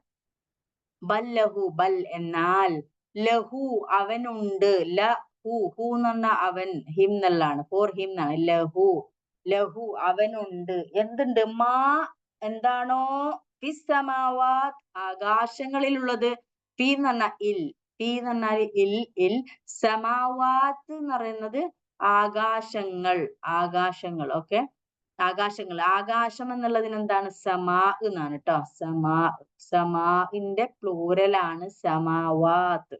അപ്പൊ മാ എന്താണോ, ബൽ, എന്നാൽ, ലഹു, അവനുണ്ട്, മാഫി സമാവാത്തി വൽ അർദി, വാ എന്ന് പറഞ്ഞ ആൻഡ്, അർദ്, ഭൂമി, ഭൂമി. അപ്പൊ ഭൂമിയിലും ആകാശങ്ങളിലും ഉള്ളതെല്ലാം എന്തൊക്കെയാണോ ഉള്ളത്, മാ എന്ന് പറഞ്ഞാൽ എന്താണോ ഉള്ളത്, അതൊക്കെ ആർക്കുള്ളതാണ്, ലഹു, അവനുണ്ട്, അവന്റേതാണ്. കുല്ലുൻ ലഹു ഖാനിത്തൂൻ, കുല്ലും എന്ന് പറഞ്ഞാൽ എല്ലാം. അപ്പൊ ആ സാധനങ്ങളൊക്കെ ഉണ്ടല്ലോ, ഇതൊക്കെ അവന്റെ ഉടമസ്ഥതയിൽ പെട്ടതാണ്. അവർ വെറുതെ നിൽക്കല്ല. കുല്ലും, അവരെല്ലാം, ലഹു, അവൻക്ക് എന്താണ്, അവന് ഖാനിത്തൂനാണ്. ഖാനിത്തൂൻ എന്ന് പറഞ്ഞാൽ വഴങ്ങി ജീവിക്കുന്നവരാണ്. അവൻക്ക് അള്ളാഹുവിന് അടിമപ്പെട്ട് അള്ള പറഞ്ഞ പോലെ വഴങ്ങി അവിനീതരായി ജീവിക്കുന്നവരാണ് ഖാനിത്തൂൻ എന്ന് പറയുന്നത്, അല്ലെ. ഖാനിത്തീൻ എന്നുള്ളതൊക്കെ പറയാറുണ്ട്, നല്ല സത്യവിശ്വാസികളെ കുറിച്ച് ഖാനിത്തീനാന്ന് ഖുറാനില് പറഞ്ഞിട്ടുണ്ട്. അപ്പൊ നല്ല വഴങ്ങി എന്ന് പറഞ്ഞാൽ അള്ളാഹ്ക്ക് ഒതുങ്ങി ജീവിക്കുന്നവർ, അള്ളാഹ്ക്ക് വഴിപ്പെട്ട് ജീവിക്കുന്നവർ. അപ്പൊ കുല്ലുൻ ലഹു ഖാനി, ഈ ആയത്തിന്റെ അർത്ഥം വളരെ സിമ്പിൾ ആണ്. വഖാലു, അവർ പറഞ്ഞു എന്ന് പറഞ്ഞ അവരാരാണ്, ക്രിസ്ത്യാനികളും ജൂതന്മാരും. ഇത്തഖദല്ലാഹു വലദ, അള്ളാഹു വലദിനെ സ്വീകരിച്ചു, കുട്ടിയെ, പുത്രനെ സ്വീകരിച്ചു എന്ന് അവർ പറഞ്ഞു. അപ്പൊ പറയാണ്, സുബ്ഹാനഹു, അവൻ എത്ര പരിശുദ്ധനാന്നറിയോ. ഇങ്ങനെയൊന്നല്ല, ഇവര് പറയുന്ന പോലെ ഒന്നല്ല, സുബ്ഹാനയാണ്, അവൻ പരിശുദ്ധനാണ്. ബൽ, എന്നിട്ട് പറയാണ്, ആ പരിശുദ്ധൻ എന്തുണ്ട്, ബല്ലഹു മാഫിസ് സമാവാത്തി വൽ അർദ്, നിങ്ങൾ ഈ പറയുന്ന പോലെ പുത്രനെ വരിച്ചിരിക്കുന്നവനല്ല അവൻ. അവനെന്ന് പറയുന്ന ഈ ആകാശഭൂമിയിലുള്ള മൊത്തം അള്ളാഹുവിൻ്റെതാണ്. മാഫിസ് സമാവാത്തി വൽ അർദ്, എന്നിട്ട് ആ ആകാശഭൂമിയിലുള്ള എല്ലാ സാധനങ്ങളും കുല്ലു ലഹു ഖാനിത്തൂൻ, അതെല്ലാം അവന് ഖാനിത്തൂനാണ്, വഴങ്ങി ജീവിക്കുന്നവരാണ്. ഖാനിത്ത് എന്നതിന്റെ ജമാണ് ഖാനിത്തൂൻ. ഖാനിത്തൂൻ, ഖാനിത്ത് എന്ന് പറഞ്ഞാൽ ഖാനിത്ത എന്നൊക്കെ സ്ത്രീകൾക്ക് പേരുണ്ടല്ലോ, ഖാനിത്ത, ഖാനിത്ത എന്ന് പറയുന്നത്, അതായത് ഒരു അടിമപ്പെട്ട, ഒരു വഴങ്ങി ജീവിക്കുന്ന ഒരു ഒരു ഒരു ഒരുവൾ എന്നുള്ള അർത്ഥം. ഖാനിത്തൂൻ എന്ന് പറയുന്നത് മുസ്ലിമൂൻ എന്ന് പറയുന്ന, മുസ്ലിം എന്നതിന്റെ പ്ലൂറൽ എന്താണ്, മുസ്ലിമൂൻ, അല്ലെങ്കിൽ മുസ്ലിമീൻ എന്ന് പറയുന്നത്. അപ്പൊ മുസ്ലിമൂൻ എന്നുള്ള പോലെയുള്ളതാണ്, പ്ലൂറലാണ്, വഴങ്ങുന്നവരാണ്. മനസ്സിലായില്ലേ. അപ്പൊ ഇതെന്തുകൊണ്ട് പറഞ്ഞു, അവരോട് പറയാണ്, അള്ളാഹുവിന്റെ പുത്രനെ സ്വീകരിച്ച് നിങ്ങൾ പറയുകയാണെങ്കിൽ അള്ളാഹിനെ കുറിച്ച് നിങ്ങൾ മനസ്സിലാക്കേണ്ടത് എന്താന്ന് വെച്ചാൽ, സുബ്ഹാന വല്ലഹു മാഫിസ് സമാവാത്തി വമാഫിൽ. അപ്പൊ ഇവിടെ പിന്നെ ഈ ആയത്തില് രണ്ട് കാര്യങ്ങൾ പറയാനുള്ളത്. ഇവര് പിന്നെ ഈ ജൂതന്മാരും ക്രിസ്ത്യാനികളും പ്രവാചകത്വം, മുഹമ്മദ് നബി പ്രവാചകനായി വന്നപ്പോ അതിനെ എതിർക്കാൻ വേണ്ടി ഒന്നിച്ചു നിന്ന് പ്രവാചകനെതിരെ നിന്ന കൂട്ടരാണ് ജൂതന്മാരും ക്രൈസ്തവരും. പിന്നെ ഒരാൾ കൂടി ഉണ്ടായിരുന്നു, വിഗ്രഹാരാധകർ, മക്കയിലെ മുശ്രിക്കുകള്, ബഹുദൈവ വിശ്വാസികൾ. ഈ ജൂതന്മാരും ക്രിസ്ത്യാനികളും എന്ന് പറയുന്നത് അവര് ദൈവം എന്ന് പറയുന്ന അള്ളാഹ് ആ ഒരു ഇതിലാണ്, പക്ഷെ അതില് ശിർക്ക് ചെയ്തിട്ടുണ്ട്. പക്ഷെ അത് അള്ളാഹ് എന്നുള്ള ഒരു ഇതിനെ ആരാധിച്ചവരാണ്. പക്ഷെ എന്നാൽ വിഗ്രഹാരാധന എന്ന് പറഞ്ഞാൽ പൂർണ്ണമായും വേറെ വിഗ്രഹങ്ങൾ ഉണ്ടാക്കി ജയിക്കുന്ന ബഹുദൈവ മുശ്രിക്ക് എന്ന് പറയുന്നവരാണ്. അപ്പൊ ഈ ജൂത ക്രൈസ്തവ വിഗ്രഹാരാധന വിഭാഗങ്ങളൊക്കെ നമ്മുടെ പ്രവാചകനെ എതിർത്ത, ദീനുൽ ഇസ്ലാമിനൊക്കെ എതിർത്ത് നിന്നിരുന്ന ആളുകളാണ്. അപ്പൊ ഇവിടെ പറയുന്നത് അവരുടെ ദൈവവിശ്വാസം തന്നെ അടിസ്ഥാനപരമായി അബദ്ധജടിലമാണെന്നാണ് ഈ സൂക്തത്തിൽ പറയുന്നത്. ഇപ്പൊ അള്ളാഹ് ഇതിൽ പറയാണ്, അവര് വിശ്വസിക്കുന്നതാണ് അള്ളാഹ്ക്ക് ഒരു മകനുണ്ട്, ഉസൈറുബിനുള്ള, ഇതിൽ പറയുകയാണെങ്കിൽ പിന്നെ ഈ സൂക്തത്തിന് തങ്ങളുടെ പുരോഹിത പ്രഭുക്കളെയും സമുദായ പ്രമാണികളെയും പോലെ കുടുംബവും കുട്ടികളുമായി വാഴുന്ന ഒരു ഗോത്രത്തലവനാണ് ദൈവമെന്നാണ് ഇവരുടെ വിചാരം. അതായത് അവര് ഒരു സാധാരണ ഒരു മനുഷ്യരെ പോലെ, മനുഷ്യരുടെ കുറവുകളൊക്കെ ഉള്ള കുട്ടികളും മക്കളും കുടുംബവും ഒക്കെ ഉള്ള ഒരു പ്രഭു അല്ലെങ്കിൽ ഒരു സമൂഹത്തിലെ പ്രമാണി. ആ പ്രമാണിക്ക് എന്തുണ്ടാവും? കുട്ടികളും മക്കളും കുടുംബവും സമ്പത്തും ഒക്കെ ഉള്ള ഒരാൾ. അതുപോലെയാണ് വളരെ അബദ്ധം എന്ന് പറയുന്നത് വളരെ ലോ ആയിട്ടാണ് അള്ളാനെ കണ്ടിരുന്നത്. അപ്പൊ ജൂതന്മാര് പറയുന്നത് എന്താണ്? ആരാണ് പുത്രൻ? ഉസൈർ ബിനുള്ള എന്നാ പറയാ. ഉസൈർ എന്നാണ് ദൈവത്തിന്റെ പുത്രനാണെന്നാണ് ജൂതന്മാര് പറഞ്ഞത്. ക്രിസ്ത്യാനികൾ പറഞ്ഞ ഈസാ അലൈഹി സ്വലാം ദൈവത്തിന്റെ പുത്രനാണെന്ന്. വിഗ്രഹാരാധകർ എന്താ പറഞ്ഞത്? മലക്കുകളെല്ലാം ദൈവത്തിന്റെ പെൺകുട്ടികളാണെന്ന്. ഇതൊക്കെ നിങ്ങൾ അള്ളാഹ്ക്ക് അവര് വെക്കുന്ന സാധനങ്ങൾ നോക്കണം. ഇതൊക്കെയും പരമാബദ്ധമായ ജൽപ്പനങ്ങളാണ്. അതായത് ക്ഷണികവും അപൂർണവും പരാശ്രിതവുമായ അസ്തിത്വങ്ങൾക്ക് പുത്രകളത്രാദികളെ ആവശ്യമുള്ളൂ. അള്ളാഹു ആകട്ടെ ക്ഷണികനല്ല, അവൻ അനാദ്യവും അനന്തനുമാണ്. പുത്രന്മാരിലൂടെയോ പുത്രിമാരിലൂടെയോ അസ്തിത്വത്തിന്റെ തുടർച്ചയും പിൻഗാമിയും ഉണ്ടാക്കുക എന്നത് അവനെ സംബന്ധിച്ചിടത്തോളം അസംബന്ധമാകുന്നു. അവന് യാതൊരു തരത്തിലുള്ള അപൂർണതയും ഇല്ല. അവൻ സർവശക്തനും സർവജ്ഞനുമാകുന്നു. അവകാശങ്ങളിലോ അധികാരങ്ങളിലോ മക്കളെയോ ബന്ധുക്കളെയോ പങ്കാളിയാക്കേണ്ട യാതൊരു ആവശ്യവും അവനില്ല. അവൻ എല്ലാർത്ഥത്തിലും സ്വയം പര്യാപ്തനും പരാശ്രയ രഹിതനുമാകുന്നു. തന്റെ നിലനിൽപ്പും അധികാരാവകാശങ്ങളും സുരക്ഷിതമാക്കാൻ അവന് പുത്രന്മാരുടെയോ പുത്രിമാരുടെയോ മറ്റുള്ളവരുടെയോ യാതൊരു സഹായം ആവശ്യമില്ല. അപ്പൊ ഇവിടെ ശരിക്കും നമ്മൾ ചിന്തിക്കുകയാണെങ്കിൽ നമുക്ക് മനസ്സിലാകും ഈ ലോകത്തുള്ള വരുണ്ടല്ലോ, ഈ ലോകത്തുള്ള ഇപ്പോ ഒരു രാജ്യത്തിന്റെ പ്രൈം മിനിസ്റ്റർ ആയിക്കോട്ടെ, ഇപ്പൊ ഒരു അറബ് രാജ്യങ്ങളിലൊക്കെ ഉള്ള ഒരു അമീർ എന്ന് പറയുന്ന അല്ലെങ്കിൽ അവരുടെ ഒരു സ്ഥാനത്തുള്ള ഒരു പ്രസിഡന്റ്, അവർക്ക് കുറച്ച് കഴിഞ്ഞാൽ ഈ രാജ്യം ഭരിക്കാനുള്ള കഴിവ് കുറഞ്ഞു വരും അല്ലെ. നിങ്ങൾ നമ്മളുടെ ഒരു സിസ്റ്റം ഒന്ന് ആലോചിച്ച് നോക്കൂ. നമ്മുടെ ഈ ലോകത്തുള്ള ഭൗതിക സിസ്റ്റത്തില് കുറച്ച് കഴിയുമ്പോൾ ഇത്തരം ആളുകൾക്ക് പ്രായമായി വരുന്നു. പ്രായമാകുന്നു. അവരുടെ ശാരീരികവും കാഴ്ചയും കേൾവിയും കഴിവുകളും ബുദ്ധിയൊക്കെ ഇങ്ങനെ കുറഞ്ഞ് ക്ഷയിച്ച് അവസാനം രോഗിയായി മരണത്തിന് കീഴടങ്ങുന്ന ഒരവസ്ഥ നമ്മളിങ്ങനെ വർഷങ്ങളായി കാണുകയാണ്. എന്നിട്ട് അവര് മരിക്കുമ്പോഴേക്കും ഇവിടെ പുത്രൻ യങ്ങായി വന്ന 10-20-25 വയസ്സായ പരിപൂർണ പക്വത എത്തിയ ആ മകനെ പിന്നെ ഒരു രാജാവായി അല്ലെങ്കിൽ അമീറായി വാഴിക്കേണ്ട ഒരവസ്ഥ വരുന്നു. എന്തുകൊണ്ട് അവസ്ഥ വന്നു? മുകളിലുള്ള ഉപ്പാക്ക് കുറെ കുറവുകൾ ഉണ്ടായി. അദ്ദേഹം അവിടെ രോഗിയായി മരിച്ചു പോകുന്ന അവസ്ഥ വരുന്നു. അപ്പൊ പുതിയൊരാളെ അവിടെ കൊണ്ടുവരേണ്ട അവസ്ഥ. അപ്പൊ പുത്രൻ നിർബന്ധാണ്. പുത്രൻ അവിടെ ഇല്ലെങ്കിൽ എന്താ പ്രശ്നം? ഇവരുടെ ആ ഒരു അവകാശം, അതായത് ആ രാജ്യത്തിന്റെ സ്ഥാനം താവഴിയായിട്ട് ഹെറിഡിറ്ററി ആയിട്ട് കിട്ടിപ്പോകുന്ന ആ ഒരു ഇതിന് ഇല്ലാതാവും അവരുടെ ആ ഒരു കുടുംബത്തിൽ നിന്ന്. അപ്പൊ മക്കളില്ലാത്ത ഒരു രാജാവാണ് എന്താ ചെയ്യാ? അവരുടെ ഒരു ഇത് പിന്നെ ശൃംഖല അറ്റുപോവാണ്. രാജ്യത്ത് ആ ഒരു വംശത്തിന്റെ ഇതങ്ങ് അറ്റുപോകും. അപ്പൊ അവർക്ക് പുത്രൻ നിർബന്ധാണ്. അവരുടെ ആ ഒരു അധികാരം നിലനിർത്താൻ പുത്രൻ നിർബന്ധാണ്. കാരണം അവർക്ക് ഒരുപാട് എന്തുകൊണ്ട് അവർ നിർബന്ധമായി? ഞാൻ പറഞ്ഞ പോലെ അവർക്ക് ഒരുപാട് കുറവുകളുണ്ട്. ഒരുപക്ഷെ ഒരു ആക്സിഡന്റ് ആയാലും മതി, പ്രായമാവണമെന്നില്ല. ഒരു ആക്സിഡന്റ് ആയാൽ മതി, അല്ലെങ്കിൽ ഒരു മാറാരോഗം വന്നാൽ മതി, അവർ കിടക്കയിലാവും ആ ഒരു രാജാവ്. അല്ലെങ്കിൽ അദ്ദേഹം ഒരു ആക്സിഡന്റ് ആയി കിടക്കയിലാവുന്നു. പിന്നെ ഒന്നും ചെയ്യാൻ പറ്റാത്ത അവസ്ഥ വരുന്നു. പക്ഷെ അള്ളാഹിനെ കുറിച്ച് നിങ്ങൾ ആലോചിച്ച് നോക്കി. എന്തിനാ അള്ളാഹ്ക്ക് വേറൊരു പുത്രൻ? എന്തിനാ ഒരു കുടുംബക്കാരൻ? അള്ളാഹ്ക്ക് ഇതിന്റെ ഒരു ആവശ്യമേ ഇല്ല. ഈ ബല്ലഹു മാഫി സമാവാതി മാഫിൽ, അള്ളാഹ്ക്ക് ഈ ഭൂമിയിലുള്ള സകല സാധനങ്ങളും ഉണ്ട്. അതിനൊക്കെ ഭരിക്കാനും നിയന്ത്രിക്കാനും കൺട്രോൾ ചെയ്യാനും എല്ലാ സാധനത്തിനെയും ഓരോ ചലനങ്ങളും നിരീക്ഷിച്ചു കൊണ്ടിരിക്കാനുള്ള കഴിവുണ്ട്. അത് അവസാനിക്കുന്നുമില്ല. ഹയ്യാണ്, അവനെന്നും ജീവിച്ചിരിക്കുന്നവനാണ്, മരിക്കുന്നില്ല, അവന് ക്ഷീണമില്ല. ആയത്തുൽ കുർസിയിൽ നമ്മൾ എന്താ ഓതുന്നത് ദിവസവും? ലാ നൗമുൽ ലഹു അല്ലാഹു ലാ ഇലാഹ ഇല്ലാഹുൽ ഹയ്യുൽ ഖയ്യൂം ലാ തഖുദുഹു സിനത്തും വലാ നൗം. അവനൊരു ക്ഷീണമോ മയക്കമോ ബാധിക്കയില്ല. രാത്രി ആയാൽ ഉറങ്ങുന്ന ഒരു ദൈവമാണ്. നിങ്ങൾ ആലോചിച്ച് നോക്കിയേ, രാത്രിത്തെ കാര്യം ആരാ നോക്കുക? രാത്രി ഇവിടെ എന്തെല്ലാം സംഭവിക്കുന്നുണ്ട്? ചില ജീവികൾ അവിടെ ഇറങ്ങി പിന്നെ പലതും സംഭവിക്കുന്ന കള്ളന്മാരും കാര്യങ്ങളൊക്കെ രാത്രി ഒരുപാട് ഉപദ്രവങ്ങളുണ്ട്. ആ സമയത്ത് ഉറക്കം വരുന്ന ദൈവമാണെങ്കിൽ എന്താ ചെയ്യാ? ആലോചിച്ച് നോക്കുക. അള്ളാഹു ആയത്തുൽ കുർസി എന്തൊരു ഗാംഭീര്യമുള്ള ആയത്താണ്. അള്ളാഹിന്റെ എല്ലാ ഗുണങ്ങളും എടുത്തു പറയാണ്. ലാ സിനത്തും വലാ നൗമുൽ ലഹു മാഫിസ് സമാവാതി, ആ ഒരു ഇത്. അപ്പൊ അള്ളാഹ്ക്ക് ഒരു പുത്രന്റെ ഒരു ആവശ്യമേ ഇല്ല. നിങ്ങൾ ഈ പറയുന്ന മലക്കുകൾ പെൺമക്കളാക്കി, ആ പെൺമക്കൾ ആവശ്യമില്ല. ഉസൈർ എന്നുള്ള പറഞ്ഞ അതിന്റെ ആവശ്യമില്ല. ഈസാ അലൈഹി സ്വലാം പുത്രനായിട്ട് അങ്ങനെ ഒരാളെയും അള്ളാഹ്ക്ക് വേണ്ട. സുബ്ഹാന, അവൻ പരിശുദ്ധനാന്ന് പറഞ്ഞതിന്റെ അർത്ഥം മനസ്സിലായില്ലേ?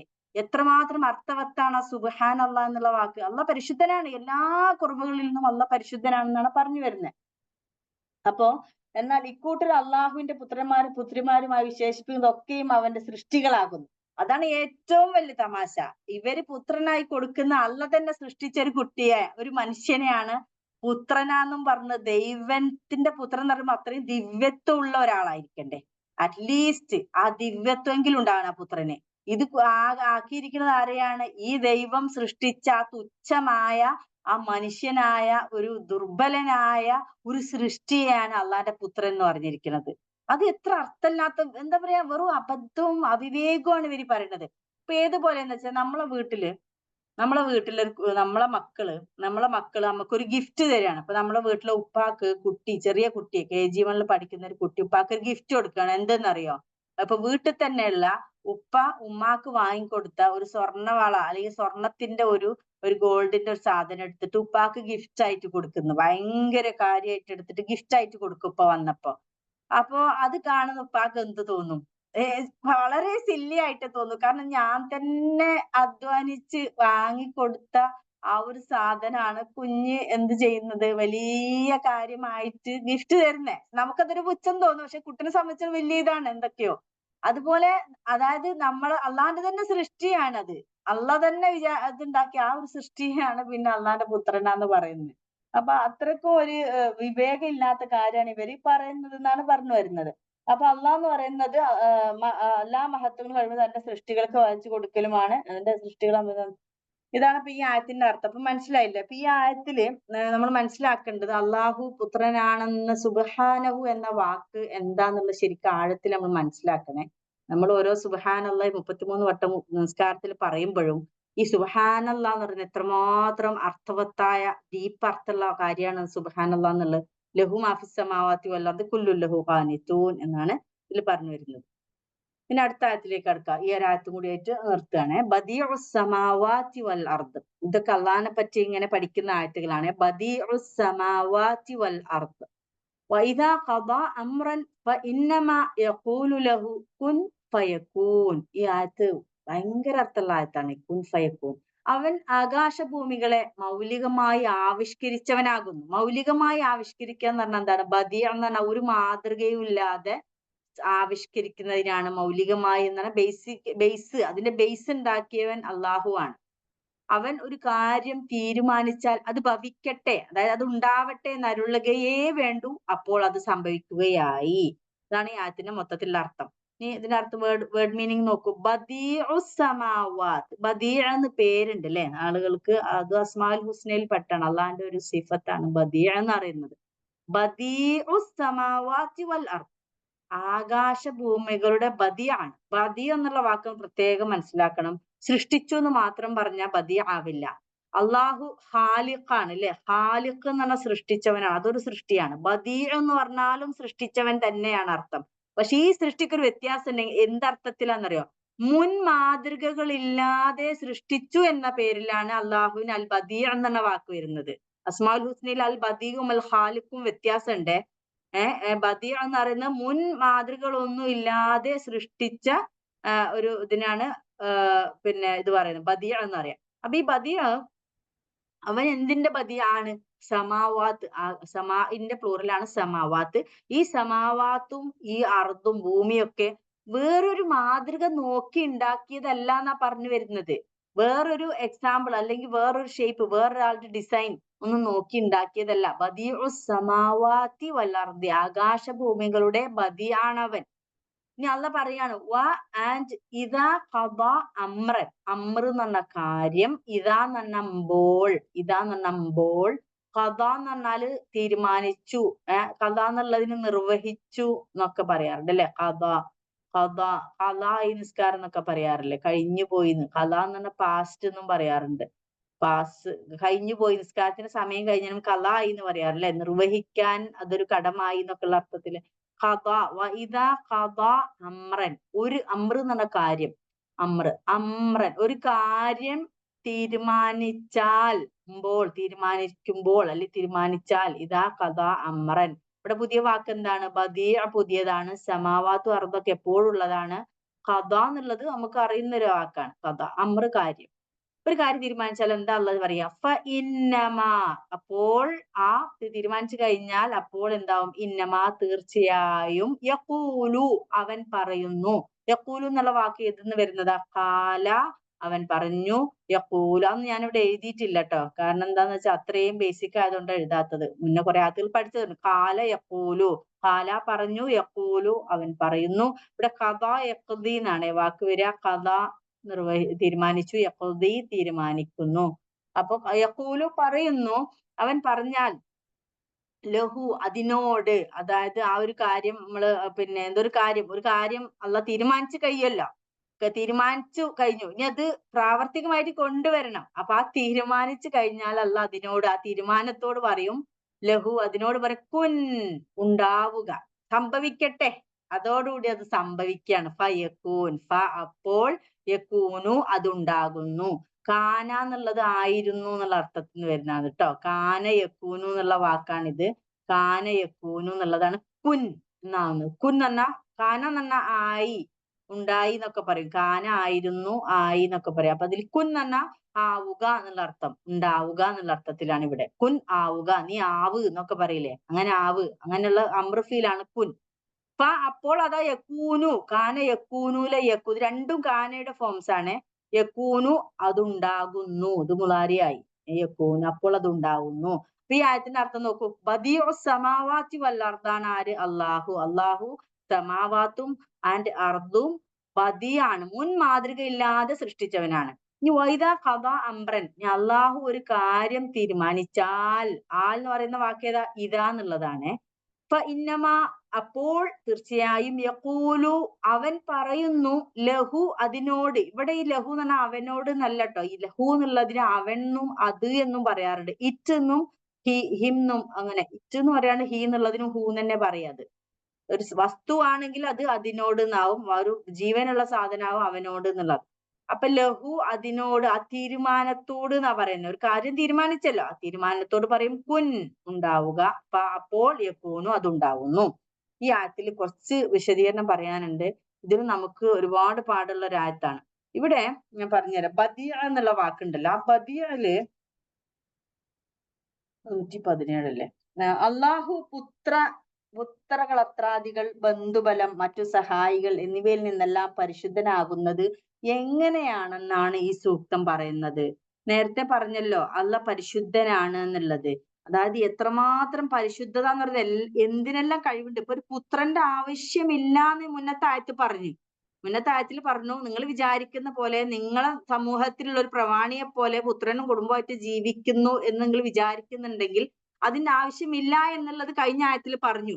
അങ്ങനെ ഒരു പുത്രന്റെ ഒന്നും ആവശ്യം എനിക്കില്ല, എനിക്ക് സ്വന്തമായിട്ട് തന്നെ എല്ലാം ചെയ്യാൻ കഴിയും അള്ളാഹ്ക്ക്. അപ്പൊ അങ്ങനത്തെ അള്ളാഹ് എന്ന് പറയാ, അള്ളാഹ് എങ്ങനെയാണ് കാര്യങ്ങൾ നടത്തുന്നത്, സുബ്ഹാനയായത്, പരിശുദ്ധൻ എന്നാണ്, പെർഫെക്റ്റ് ആയത് എങ്ങനെയാന്നുള്ളതാണ് ഈ ആയത്തിൽ പറയുന്നത്. അപ്പൊ അള്ളാഹുവിന് ഈ തീരുമാനിക്കുന്ന കാര്യങ്ങൾ നിറവേറ്റുവാൻ മറ്റാരുടെയെങ്കിലും സഹായം വേണ്ടി വരിക, അല്ലെങ്കിൽ ആരുടെയെങ്കിലും മാർഗദർശനം വേണ്ടി വരിക. മാർഗദർശനം മനസ്സിലായില്ലേ? ഇപ്പൊ നമുക്കൊക്കെ ആണെങ്കിൽ ഇപ്പൊ ഒരു സാധനം ഉണ്ടാക്കാൻ, അപ്പൊ നമ്മളോട് ഒരു കാര്യം, പുതിയൊരു കാര്യം ഒരാൾ ചെയ്യാൻ പറഞ്ഞു, ഒരു പ്രൊജക്ട് ചെയ്യാൻ പറഞ്ഞെങ്കിൽ നമുക്ക് നന്നായി ഗൈഡൻസ് വേണം അല്ലേ? ഗൈഡൻസ് തരുന്ന ആരെങ്കിലും ഒന്ന് പറഞ്ഞു തരുമോ? നമ്മളിങ്ങനെ ചോദിക്കും ആൾക്കാരുടെ അടുത്ത് പോയിട്ട്, ഒന്ന് പറഞ്ഞു തരുന്നത് അങ്ങനെ ചെയ്യാന്ന്. പക്ഷെ അള്ളാഹ്ക്ക് ഗൈഡൻസ് വേണ്ട. അള്ളാഹ്ക്ക് ഒരാളുടെയും ഗൈഡൻസ് വേണ്ട, മറ്റാരുടെയും അല്ലെങ്കിൽ ആരുടെയും മാർഗദർശനം വേണ്ട. ചുരുങ്ങിയ പക്ഷം ഒരു പൂർവ്വ മാതൃകയെങ്കിലും മുന്നിൽ ഉണ്ടായിരിക്കുക, അതും അള്ളാഹ്ക്ക് വേണ്ട. അല്ലെങ്കിൽ എന്താവും, അല്ലെങ്കിൽ ഒരാളോട് ചോദിച്ചിട്ട് നമ്മൾ എന്താ ചെയ്യാന്നറിയോ? കമ്പനികളിലൊക്കെ പഴയ പ്രൊജക്ട് എടുത്ത് നോക്കും. പഴയ ചെയ്ത പ്രൊജക്ടുകൾ എടുത്തിട്ട് അതിൽ നോക്കിയിട്ട് കോപ്പി ചെയ്യും. അതെങ്ങനെയാ ചെയ്തതെന്ന് പഠിച്ചിട്ട് അതിന്റെ മെത്തേഡ് ഇതിൽ അപ്ലൈ ചെയ്യും. അങ്ങനെയാണ് ചെയ്യുക അല്ലെങ്കിൽ. അപ്പൊ അള്ളാഹ്ക്ക് അതിന്റെയും ആവശ്യമില്ല, പൂർവ്വ മാതൃകയുടെ ഒരു ആവശ്യം അള്ളാഹുവിനില്ല. അപ്പോ അതാണ് ഇവിടെ പറഞ്ഞു വരുന്നത്. അപ്പൊ ഇതിന്റെ ഏതെങ്കിലും ഒന്ന് ആവശ്യമുള്ളവർക്കാണ് സഹായികൾ വേണ്ടി വരുന്നത്. മനസ്സിലായില്ലേ? ഒന്നിലേക്ക് ഗൈഡൻസോ അല്ലെങ്കിൽ ഒരു പിന്നെ ഒരു പഴയ ഒരു ഇതോ അല്ലെങ്കിൽ ഒരു മാതൃക എന്തെങ്കിലും കാണിച്ചു കൊടുക്കാൻ സഹായം ആവശ്യമുള്ളവർക്കാണ് സഹായികൾ വേണ്ടി വരും. അള്ളാഹുവിന് ഇതിന്റെ ഒന്നും ആവശ്യമില്ല. എന്ത് സൃഷ്ടിക്കണമെന്നും എങ്ങനെ സൃഷ്ടിക്കണമെന്നും അവൻ സ്വയം തീരുമാനിക്കുകയാണ്. മനസ്സിലായില്ലേ? അതായത് എന്താണ് സൃഷ്ടിക്കേണ്ടതെന്നും അത് ഏത് രൂപത്തിലാവണമെന്നും തീരുമാനിക്കുന്ന അള്ളാഹ് തന്നെയാണ്. ആ തീരുമാനം നടപ്പിലാക്കാനും അത് ആരുടെയും തുണ വേണ്ട. ഇവിടെ പറഞ്ഞ ബദിയ എന്ന പദത്തിന്റെ ഭാഷാർത്ഥം എന്താണെന്നറിയോ? മാതൃകയോ മാർഗദർശനമോ കൂടാതെ നിർമ്മിക്കുന്നവൻ എന്നാണ്. ശരിക്കും ഈ സാഹിത്യ കലകളൊക്കെ ആവിഷ്കരിക്കുന്നതിന് എന്തിനാ പറയാന്നറിയോ? ഇവിടെ പൊതുവെ അറബിയിൽ പറയുന്നത് ഇബ്ദാ എന്നാണ്. ഇബ്ദാ എന്ന് പറഞ്ഞാൽ ഈ സാഹിത്യ പുതിയ പുതിയ കലകളൊക്കെ സൃഷ്ടിച്ച് ആവിഷ്കരിക്കുന്നതിന് ഇബ്ദാ എന്ന് പറയും. അപ്പൊ നമ്മൾക്ക് പരിചയമുള്ള ഒരു വാക്കുണ്ട് ബിദ്അത്ത്. നമ്മളെപ്പോഴും പറയാറുണ്ട് അത് ചെയ്യരുത് ട്ടോ, ബിദ്അത്താണ് ട്ടോ എന്ന് പറയാറുണ്ട്. ആ ബിദ്അത്ത് എന്ന വാക്ക് വരുന്നത് ബദി എന്നാണ്, ഈ വാക്കിനോട് ബന്ധപ്പെട്ടിട്ടാണ് വരുന്നത്. അതെങ്ങനെയെന്നറിയോ? അതായത് ദീനില് പിന്നെ നമ്മൾ മനസ്സിലാക്കേണ്ടത്, ഇപ്പോ ഞാൻ ഇവിടെ കാണിച്ച ചിത്രം എന്താന്ന് വെച്ചാൽ, നമുക്കൊക്കെ ഒരു ചിത്രം വരക്കണമെങ്കില്, നോക്കിയേ, ഒരു ചിത്രം വരക്കണമെങ്കില് നമ്മള് ഒന്നുമില്ലെങ്കിൽ പ്രകൃതിയുടെ ചിത്രം വരക്കുക. എത്ര തന്നെ വരച്ചാലും അള്ളാണ്ടാക്കിയ സാധനല്ലേ ആവൂ.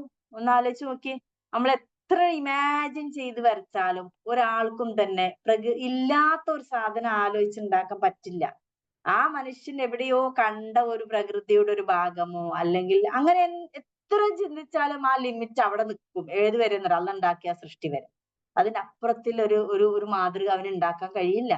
അപ്പൊ അതാ പറഞ്ഞത്, നമുക്ക് അതിന്റെ ആവശ്യമുണ്ട്. ഇപ്പൊ ഒരു മനുഷ്യന്മാരുണ്ടാക്കുന്ന സ്റ്റാച്യൂസ് ഒക്കെ നോക്കിയേ, എന്ത് സാധനം അവര് സ്വന്തം ക്രിയേറ്റിവിറ്റി ആണ്, ഭയങ്കര ക്രിയേറ്റിവിറ്റി ഉള്ള ആളാണെന്നൊക്കെ പറഞ്ഞാലും അന്നുണ്ടാക്കിയതിന്റെ അപ്പുറം ഉണ്ടാക്കാൻ കഴിയില്ല. ആലോചിച്ച് നോക്കിയേ, എന്ത് എന്ത് സാധനം ആയിക്കോട്ടെ, പ്രകൃതിയിലുള്ള എല്ലാം ആനിമൽസിന്റെ ഒക്കെ സൃഷ്ടിച്ച ആനിമൽസിനെ മാത്രമേ ഉണ്ടാക്കാൻ പറ്റുന്നുള്ളൂ. അപ്പൊ ഇതാണ് മനുഷ്യന് അതിന്റെ ആവശ്യം. പക്ഷെ ബദിയാണ്, മാതൃകയില്ലാതെ സൃഷ്ടിക്കുന്നത്. ഇവിടെ ബിദ്അത്തിനെ പറ്റി നമ്മൾ പ്രത്യേകം ശ്രദ്ധിക്കേണ്ടതെന്ന് വെച്ചാൽ, ബിദ്അത്ത് എന്ന് പറയുന്നത് ശരിക്കും ദീനില് വിശുദ്ധ ഖുർആന്റെയോ പ്രവാചക ചര്യയുടെയോ മാർഗദർശനങ്ങളെ മാനിക്കാതെ കൂട്ടിച്ചേർത്ത പുതിയ സമ്പ്രദായങ്ങൾ എന്നാണ് ബിദ്അത്ത് എന്നതുകൊണ്ട് ഉദ്ദേശിക്കുന്നത്. മനസ്സിലായില്ലേ? ദീനിലെ ബിദ്അത്ത് എന്ന് പറഞ്ഞാല്, ബദിഅ എന്ന് പറഞ്ഞാൽ തന്നെ മുൻ മുൻ ആയിട്ടുള്ള ഒരു മാതൃകയും ഇല്ല എന്നല്ലേ പറഞ്ഞു വരുന്നത്. ആ വാക്കിൽ നിന്ന് തന്നെ അത് അണ്ടർസ്റ്റുഡ് ആണ്. അപ്പൊ ഈ ബിദ്അത്ത് ദീനിൽ എന്ന് പറയുന്നത്, ദീനിൽ വിശുദ്ധ ഖുർആന്റെയോ പ്രവാചക ചര്യയുടെയോ ഒരു മാതൃകയും ഇല്ലാതെ ഒരു മാർഗദർശനം. അപ്പൊ നേരത്തെ ഞാൻ പറഞ്ഞല്ലോ, ബദീ എന്ന് പറഞ്ഞ വാക്കിന്റെ അർത്ഥം മാതൃകയോ മാർഗദർശനമോ കൂടാതെ ക്രിയേറ്റ് ചെയ്ത സാധനങ്ങളാണ് ബദീ എന്നുള്ള വാക്കിനർത്ഥം.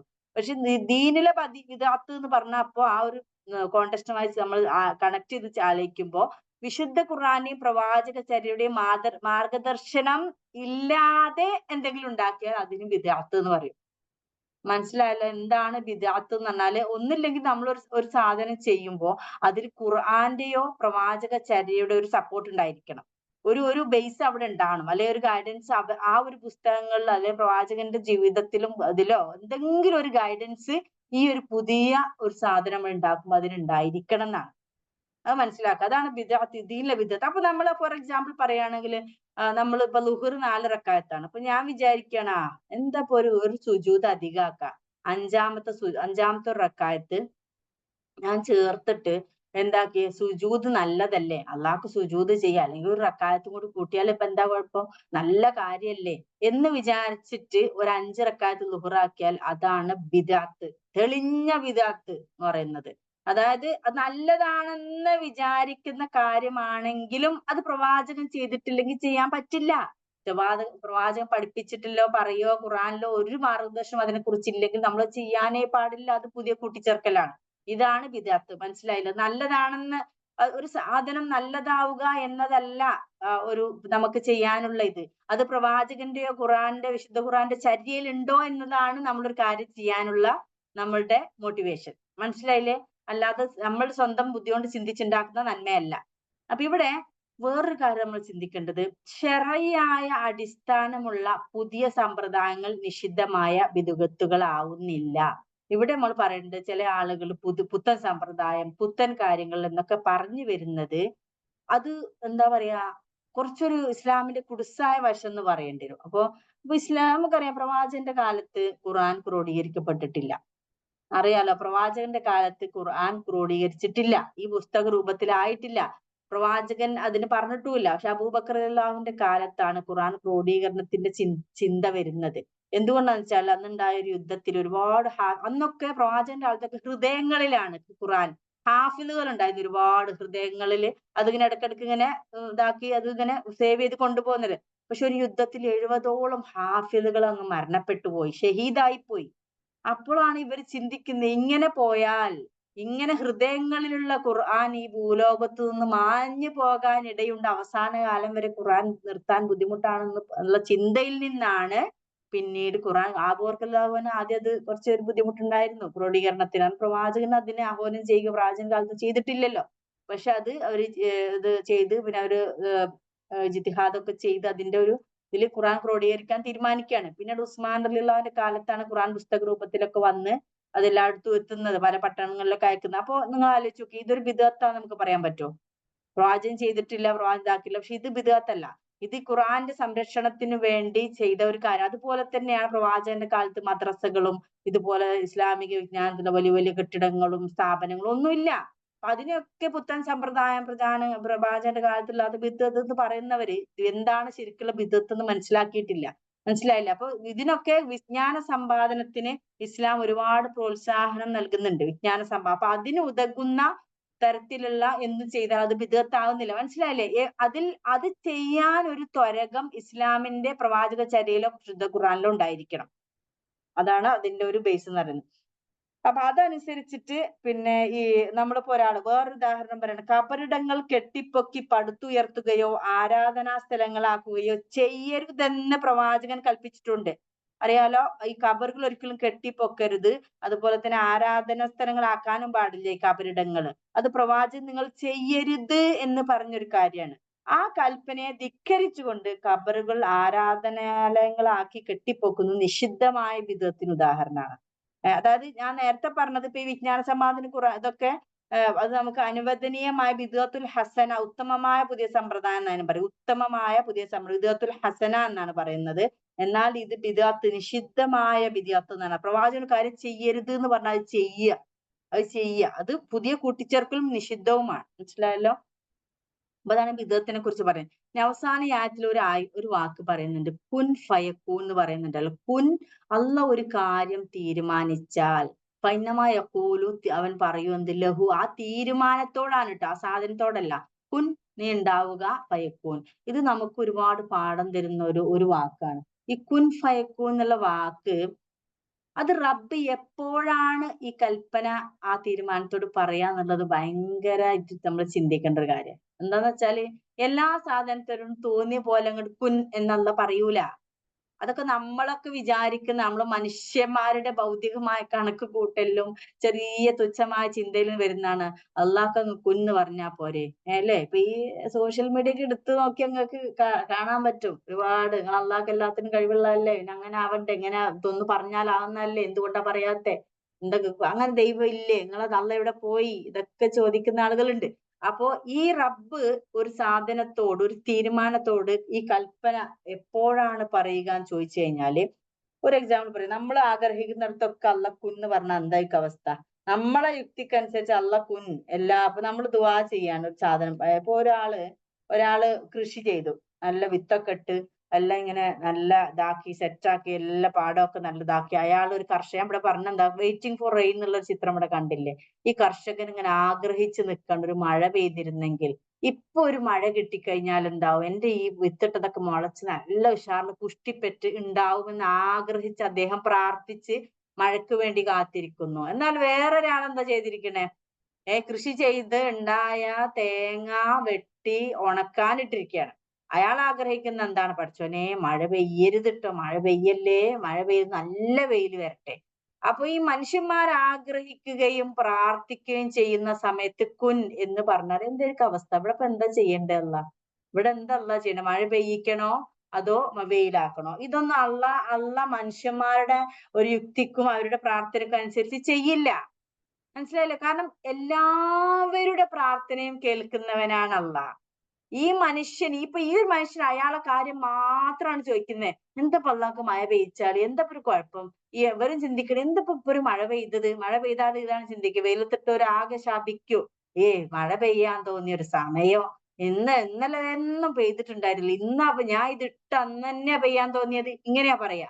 അപ്പൊ അള്ള എല്ലാവരുടെ പ്രാർത്ഥനയും പ്രകൃതിയെയും എല്ലാം കാണുന്ന അള്ളാഹ്ക്കറിയാം എപ്പ മഴ പെയ്യിപ്പിക്കണം, സൂര്യനാവണം, എപ്പ അത് നിർത്തണം എന്നൊക്കെ അള്ളാഹ്ക്ക് മാത്രമേ അറിയുള്ളൂ. അതാണ് അതിൽ അള്ളാഹ്ക്ക് മാത്രം എന്നുള്ളത് അടിവരയിട, അള്ളാഹ്ക്ക് മാത്രമേ അത് അറിയുള്ളൂ.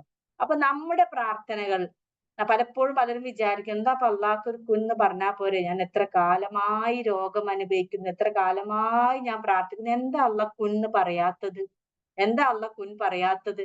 അപ്പൊ ആ പറയാത്തതിന്റെ യുക്തി എന്താന്ന് വെച്ചാൽ, നമ്മളെ യുക്തിക്കും തോന്നലിനും അനുസരിച്ചിട്ട് അല്ല ഒരു കാര്യത്തിന്, ഒരു തീരുമാനത്തിനോട് അള്ളാഹ് കുന്ന് പറയാ.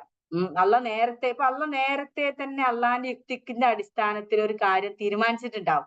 ആ തീരുമാനം അതിന്റെ സമയമാകുമ്പോൾ അതിനോട് കുന്ന് പറയാം. ആ തീരുമാനത്തോട് ഫയഖൂലു ലഹു കുൻ ഫയക്കുൻ. അപ്പൊ ആ കറക്റ്റ് സമയമാകുമ്പോ കുൻ സംഭവിക്കട്ടെ, അല്ലെങ്കിൽ അസുഖം മാറട്ടെ, ഷിഫ ആവട്ടെ എന്ന് പറയണമെങ്കിൽ അവിടെ ഒരു യുക്തി ഉണ്ടാവും.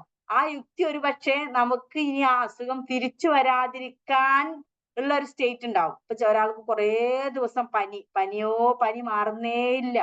അപ്പൊ ഒരു 20 ദിവസം പനിച്ചാലേ പനി മാറൂ എന്ന് അള്ള തീരുമാനിച്ചിട്ടുണ്ടെങ്കിൽ ആ 20-ാം ദിവസം കഴിഞ്ഞാൽ അള്ള അതിനോട് കുൻ പറയുള്ളൂ. കാരണം 2 ദിവസം മുതൽ നിങ്ങൾ പ്രാർത്ഥിക്കുന്നുണ്ട്. നമ്മളിപ്പോ അതിനുവേണ്ടി പ്രാർത്ഥിച്ചു, ഈ പനി ഒന്ന് മാറണേ, പനി മാറണേ, ഇതന്നെയാണ് ചിന്ത. പക്ഷെ 2 ദിവസം കഴിഞ്ഞിട്ട് അള്ള കുൻ പറഞ്ഞിട്ടില്ല. കാരണം എന്താല് 20 ദിവസം പനിച്ചാലേ ഈ രോഗിയുടെ ഉള്ളിലുള്ള എന്തോ ഒരു ബുദ്ധിമുട്ട്, അല്ലെങ്കിൽ അതൊരു വലിയ മുഴയോ അല്ലെങ്കിൽ എന്തെങ്കിലും ക്യാൻസർ ആവാനുള്ള സാധനവും ഒക്കെ പൂർണ്ണമായും അതിൽ നിന്ന് പനിച്ച് വൃത്തിയായി പോകണമെങ്കിൽ 20 ദിവസം പനിക്കേണ്ടി വരും.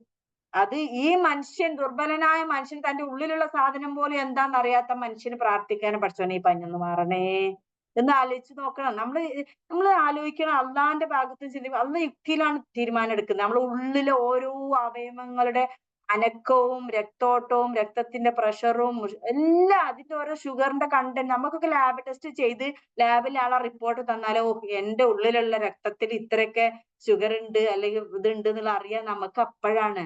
അതിന്റെ മുന്നേ അത് കണക്ക് കൂട്ടിയിരിക്കുന്ന അള്ള ഉണ്ട്. ഇത്ര പ്രഷറിലാണ് തലേക്ക് രക്തം പോകുന്നത്, അതുകൊണ്ട് ഇപ്പൊ ഇത്ര പനി വരണം, ഇതൊക്കെ അള്ള കണക്കൂട്ടിക്കൊണ്ടേയിരിക്കുകയാണ് ഓരോ നിമിഷവും. നമ്മൾ പ്രാർത്ഥിക്കുമ്പോൾ ഇത് എപ്പോഴും അള്ളാഹിനെ കുറിച്ച് ഇങ്ങനെ ആലോചിക്കണം. എല്ലാം അറിയുന്നവൻ എന്ന് പറയുമ്പോൾ എല്ലാം അറിയുന്നവൻ പറയുന്നതിൽ ഒരു ആഴമുണ്ട്. ആ ആഴത്തോടെ ചിന്തിക്കുമ്പോഴേ നമുക്ക് അതിലൊരു യുക്തിയും സമാധാനം കിട്ടുള്ളൂ. നമുക്ക് മനസ്സിനൊരു സമാധാനം കിട്ടണം, ഇത്തരത്തിൽ ചിന്ത പോണം. അപ്പൊ ആ റബ്ബ് 20 ദിവസം കഴിഞ്ഞിട്ടാണ് നമ്മുടെ അസുഖത്തോട്, നമ്മുടെ ശരീരത്തോട്, പനിയോട് നീ ഷിഫയാവെന്ന് പറയുള്ളൂ. മനസ്സിലായില്ലേ? നമുക്കിതിൽ ഒരുപാട് പാടുണ്ട്. ഇത് ഏതുപോലെ എന്ന് വെച്ചാല്, ഈ ഒരു കുട്ടി ഉണ്ടല്ലോ, ഈ ചെറിയ കുഞ്ഞ് KG1 പഠിക്കുന്ന ഒരു കുട്ടി, ആ കുട്ടി പ്രാർത്ഥിക്കുകയാണ്. എന്തെന്നറിയോ?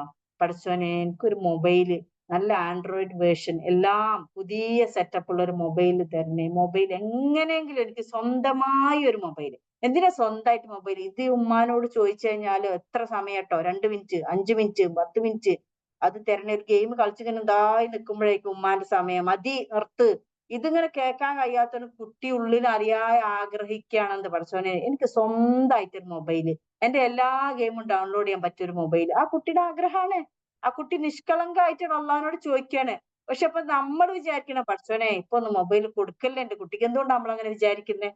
ആ കുട്ടിയെക്കാളും ജീവിതം കണ്ട് വളർന്ന് ഈ കുട്ടി മൊബൈൽ കൊടുത്താൽ എന്താവുമെന്ന് സമൂഹത്തിൽ നമ്മൾ കണ്ടുകൊണ്ടിരിക്കുന്നുണ്ട്. അതിന്റെ അറിവിന്റെ അടിസ്ഥാനത്തിലാണ് നമ്മൾ പറയണത് വേണ്ട, ഈ പ്രായത്തിൽ എന്റെ കുട്ടിക്ക് മൊബൈൽ വേണ്ട എന്ന് പറയുന്നതും തീരുമാനം എടുക്കുന്നതും.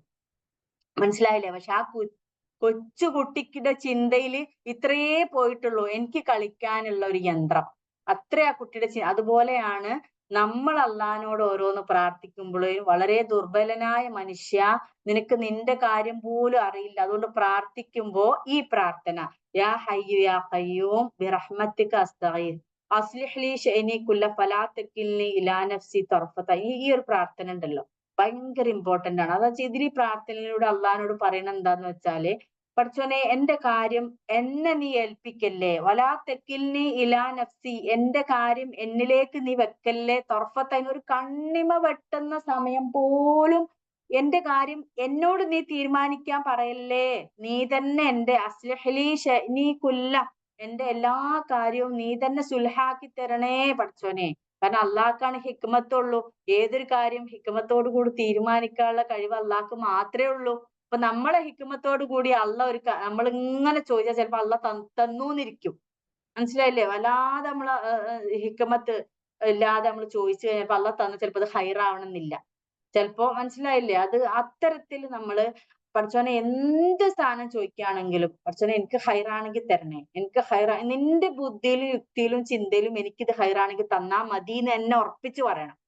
അത് കാരണം വെച്ചാൽ അള്ളാന്റെ അപ്പോഴേ അള്ളാന്റെ യുക്തി നമുക്ക് ഉപയോഗപ്പെടുള്ളൂ. അല്ലെങ്കിൽ നമ്മളെ ഈ ബുദ്ധിന്ന് വരുന്ന സാധനം നമുക്ക് നല്ലതായിട്ടൊക്കെ തോന്നുക, ഈ നമ്മൾ ചുറ്റും ജീവിക്കുന്ന ആളുകളുടെ ഭൗതികമായ കാഴ്ചപ്പാടിൽ നിന്നാണ് നമ്മളെ തുച്ഛമായ ചിന്ത വരിക. വളരെ തുച്ഛമായ ചിന്തയാണ് അതൊക്കെ. അപ്പൊ അതൊക്കെ അത്തരത്തിലുള്ള ചെടിക ചിന്തകളിൽ നിന്നും കുറവുകൾ, നമ്മൾ സുബ്ഹാനല്ലാഹ് എന്ന് പറയുമ്പോൾ നമ്മൾ ഇത്തരത്തിലൊക്കെ ഒരുപാട് കുറവുകളുള്ളവരാണ്.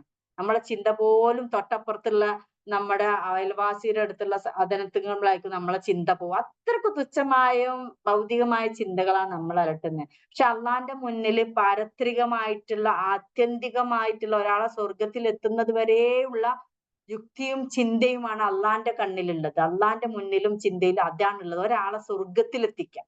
അല്ല, അത്തരത്തിലാണ് വളരെ പവർഫുൾ ആണ് അള്ളാന്റേത്. അപ്പൊ ഇത്തരത്തില് നമ്മൾ നമ്മളെ കാര്യങ്ങളിൽ കാണണം. ഇപ്പൊ ഈ ഒരു ആയത്ത് നമ്മൾക്ക് വളരെയധികം പാടുള്ള ബദിഉ സമാവാത്ത് എന്ന് പറയുമ്പോൾ അതിൽ ഒരുപാട് കാര്യങ്ങളുണ്ട്. ബിദ്അത്ത് എന്താന്ന് ഞാൻ പറഞ്ഞു. അതുപോലെ തന്നെ അള്ളാഹ് ഒരു കാര്യം തീരുമാനിച്ചാൽ അത് എപ്പോഴാണ് യഖൂലു ലഹു കുൻ ഫയകൂൻ എന്നുള്ളത് പറയുന്നത്. അതുപോലെ തന്നെ നമുക്കറിയാം ഖുർആനിൽ ഒരു വേറൊരു സ്ഥലത്ത് അള്ളാഹ് പറയുന്നുണ്ട്, ആകാശഭൂമികളെ സൃഷ്ടിച്ച് 7 ദിവസം കൊണ്ടാന്നില്ലേ. അതിലൊരു വിശദീകരണത്തിലുണ്ട്, വളരെ അർത്ഥവത്തായ ഒരു കാര്യമുണ്ട്. എന്തുകൊണ്ട് അള്ളാഹ്ക്ക് ഒറ്റ ദിവസം കൊണ്ട് ആകാശഭൂമിയെ സൃഷ്ടിച്ചുകൂടായിരുന്നില്ല? അങ്ങനെ ഒരു ചോദ്യം അവിടെ ഇല്ലേ? 6 ദിവസങ്ങൾ കൊണ്ടാണ് ഞാൻ ആകാശഭൂമികളെ സൃഷ്ടിച്ചത്, എന്തേ അള്ളാഹ്ക്ക് ഒറ്റ ദിവസം കൊണ്ട് കഴിഞ്ഞില്ലേ? പക്ഷെ അവിടെയും അള്ളാഹിന്റെ ഒരു യുക്തിയുണ്ട്. ആ ഒരു ആയത്തിൽ നിന്ന് മനുഷ്യരോട് അള്ളാഹ് പറയുന്നത് ഒരു വിശദീകരണത്തിൽ കേട്ടതാണ്. അതായത് ഏതൊരു കാര്യത്തിനും ഒരു സമയം നമ്മൾ കാത്തിരിക്കണം.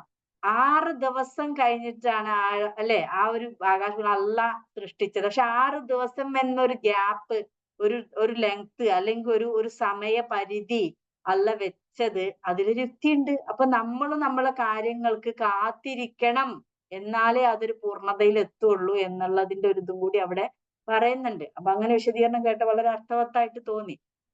അപ്പൊ ഇങ്ങനെയാണ്. അപ്പൊ അള്ളാഹു നമ്മുടെ ഈ പഠനം തുറന്നു കൊണ്ടുപോകാൻ അള്ളാഹു നമുക്ക് തൗഫീഖ് നൽകുമാറാകട്ടെ. സുബ്ഹാനക്കല്ലാഹുമ്മ ബിഹംദിക അശ്ഹദു അൻ ലാ ഇലാഹ ഇല്ലാ അൻത അസ്തഗ്ഫിറുക വഅതൂബു ഇലൈക്. സുബ്ഹാന റബ്ബിക റബ്ബിൽ ഇസ്സത്തി അമ്മാ യസിഫൂൻ വസ്സലാമുൻ അലൽ മുർസലീൻ വൽഹംദുലില്ലാഹി റബ്ബിൽ ആലമീൻ. ബിസ്മില്ലാഹിർ റഹ്മാനിർ റഹീം. വൽ അസ്രി ഇന്നൽ ഇൻസാന ലഫീ ഖുസ്ർ ഇല്ലല്ലദീന ആമനു വഅമിലുസ് സ്വാലിഹാത്തി വതവാസൗ ബിൽ ഹഖ് വതവാസൗ ബിസ് സബ്ർ. ആമീൻ ബിറഹ്മതിക.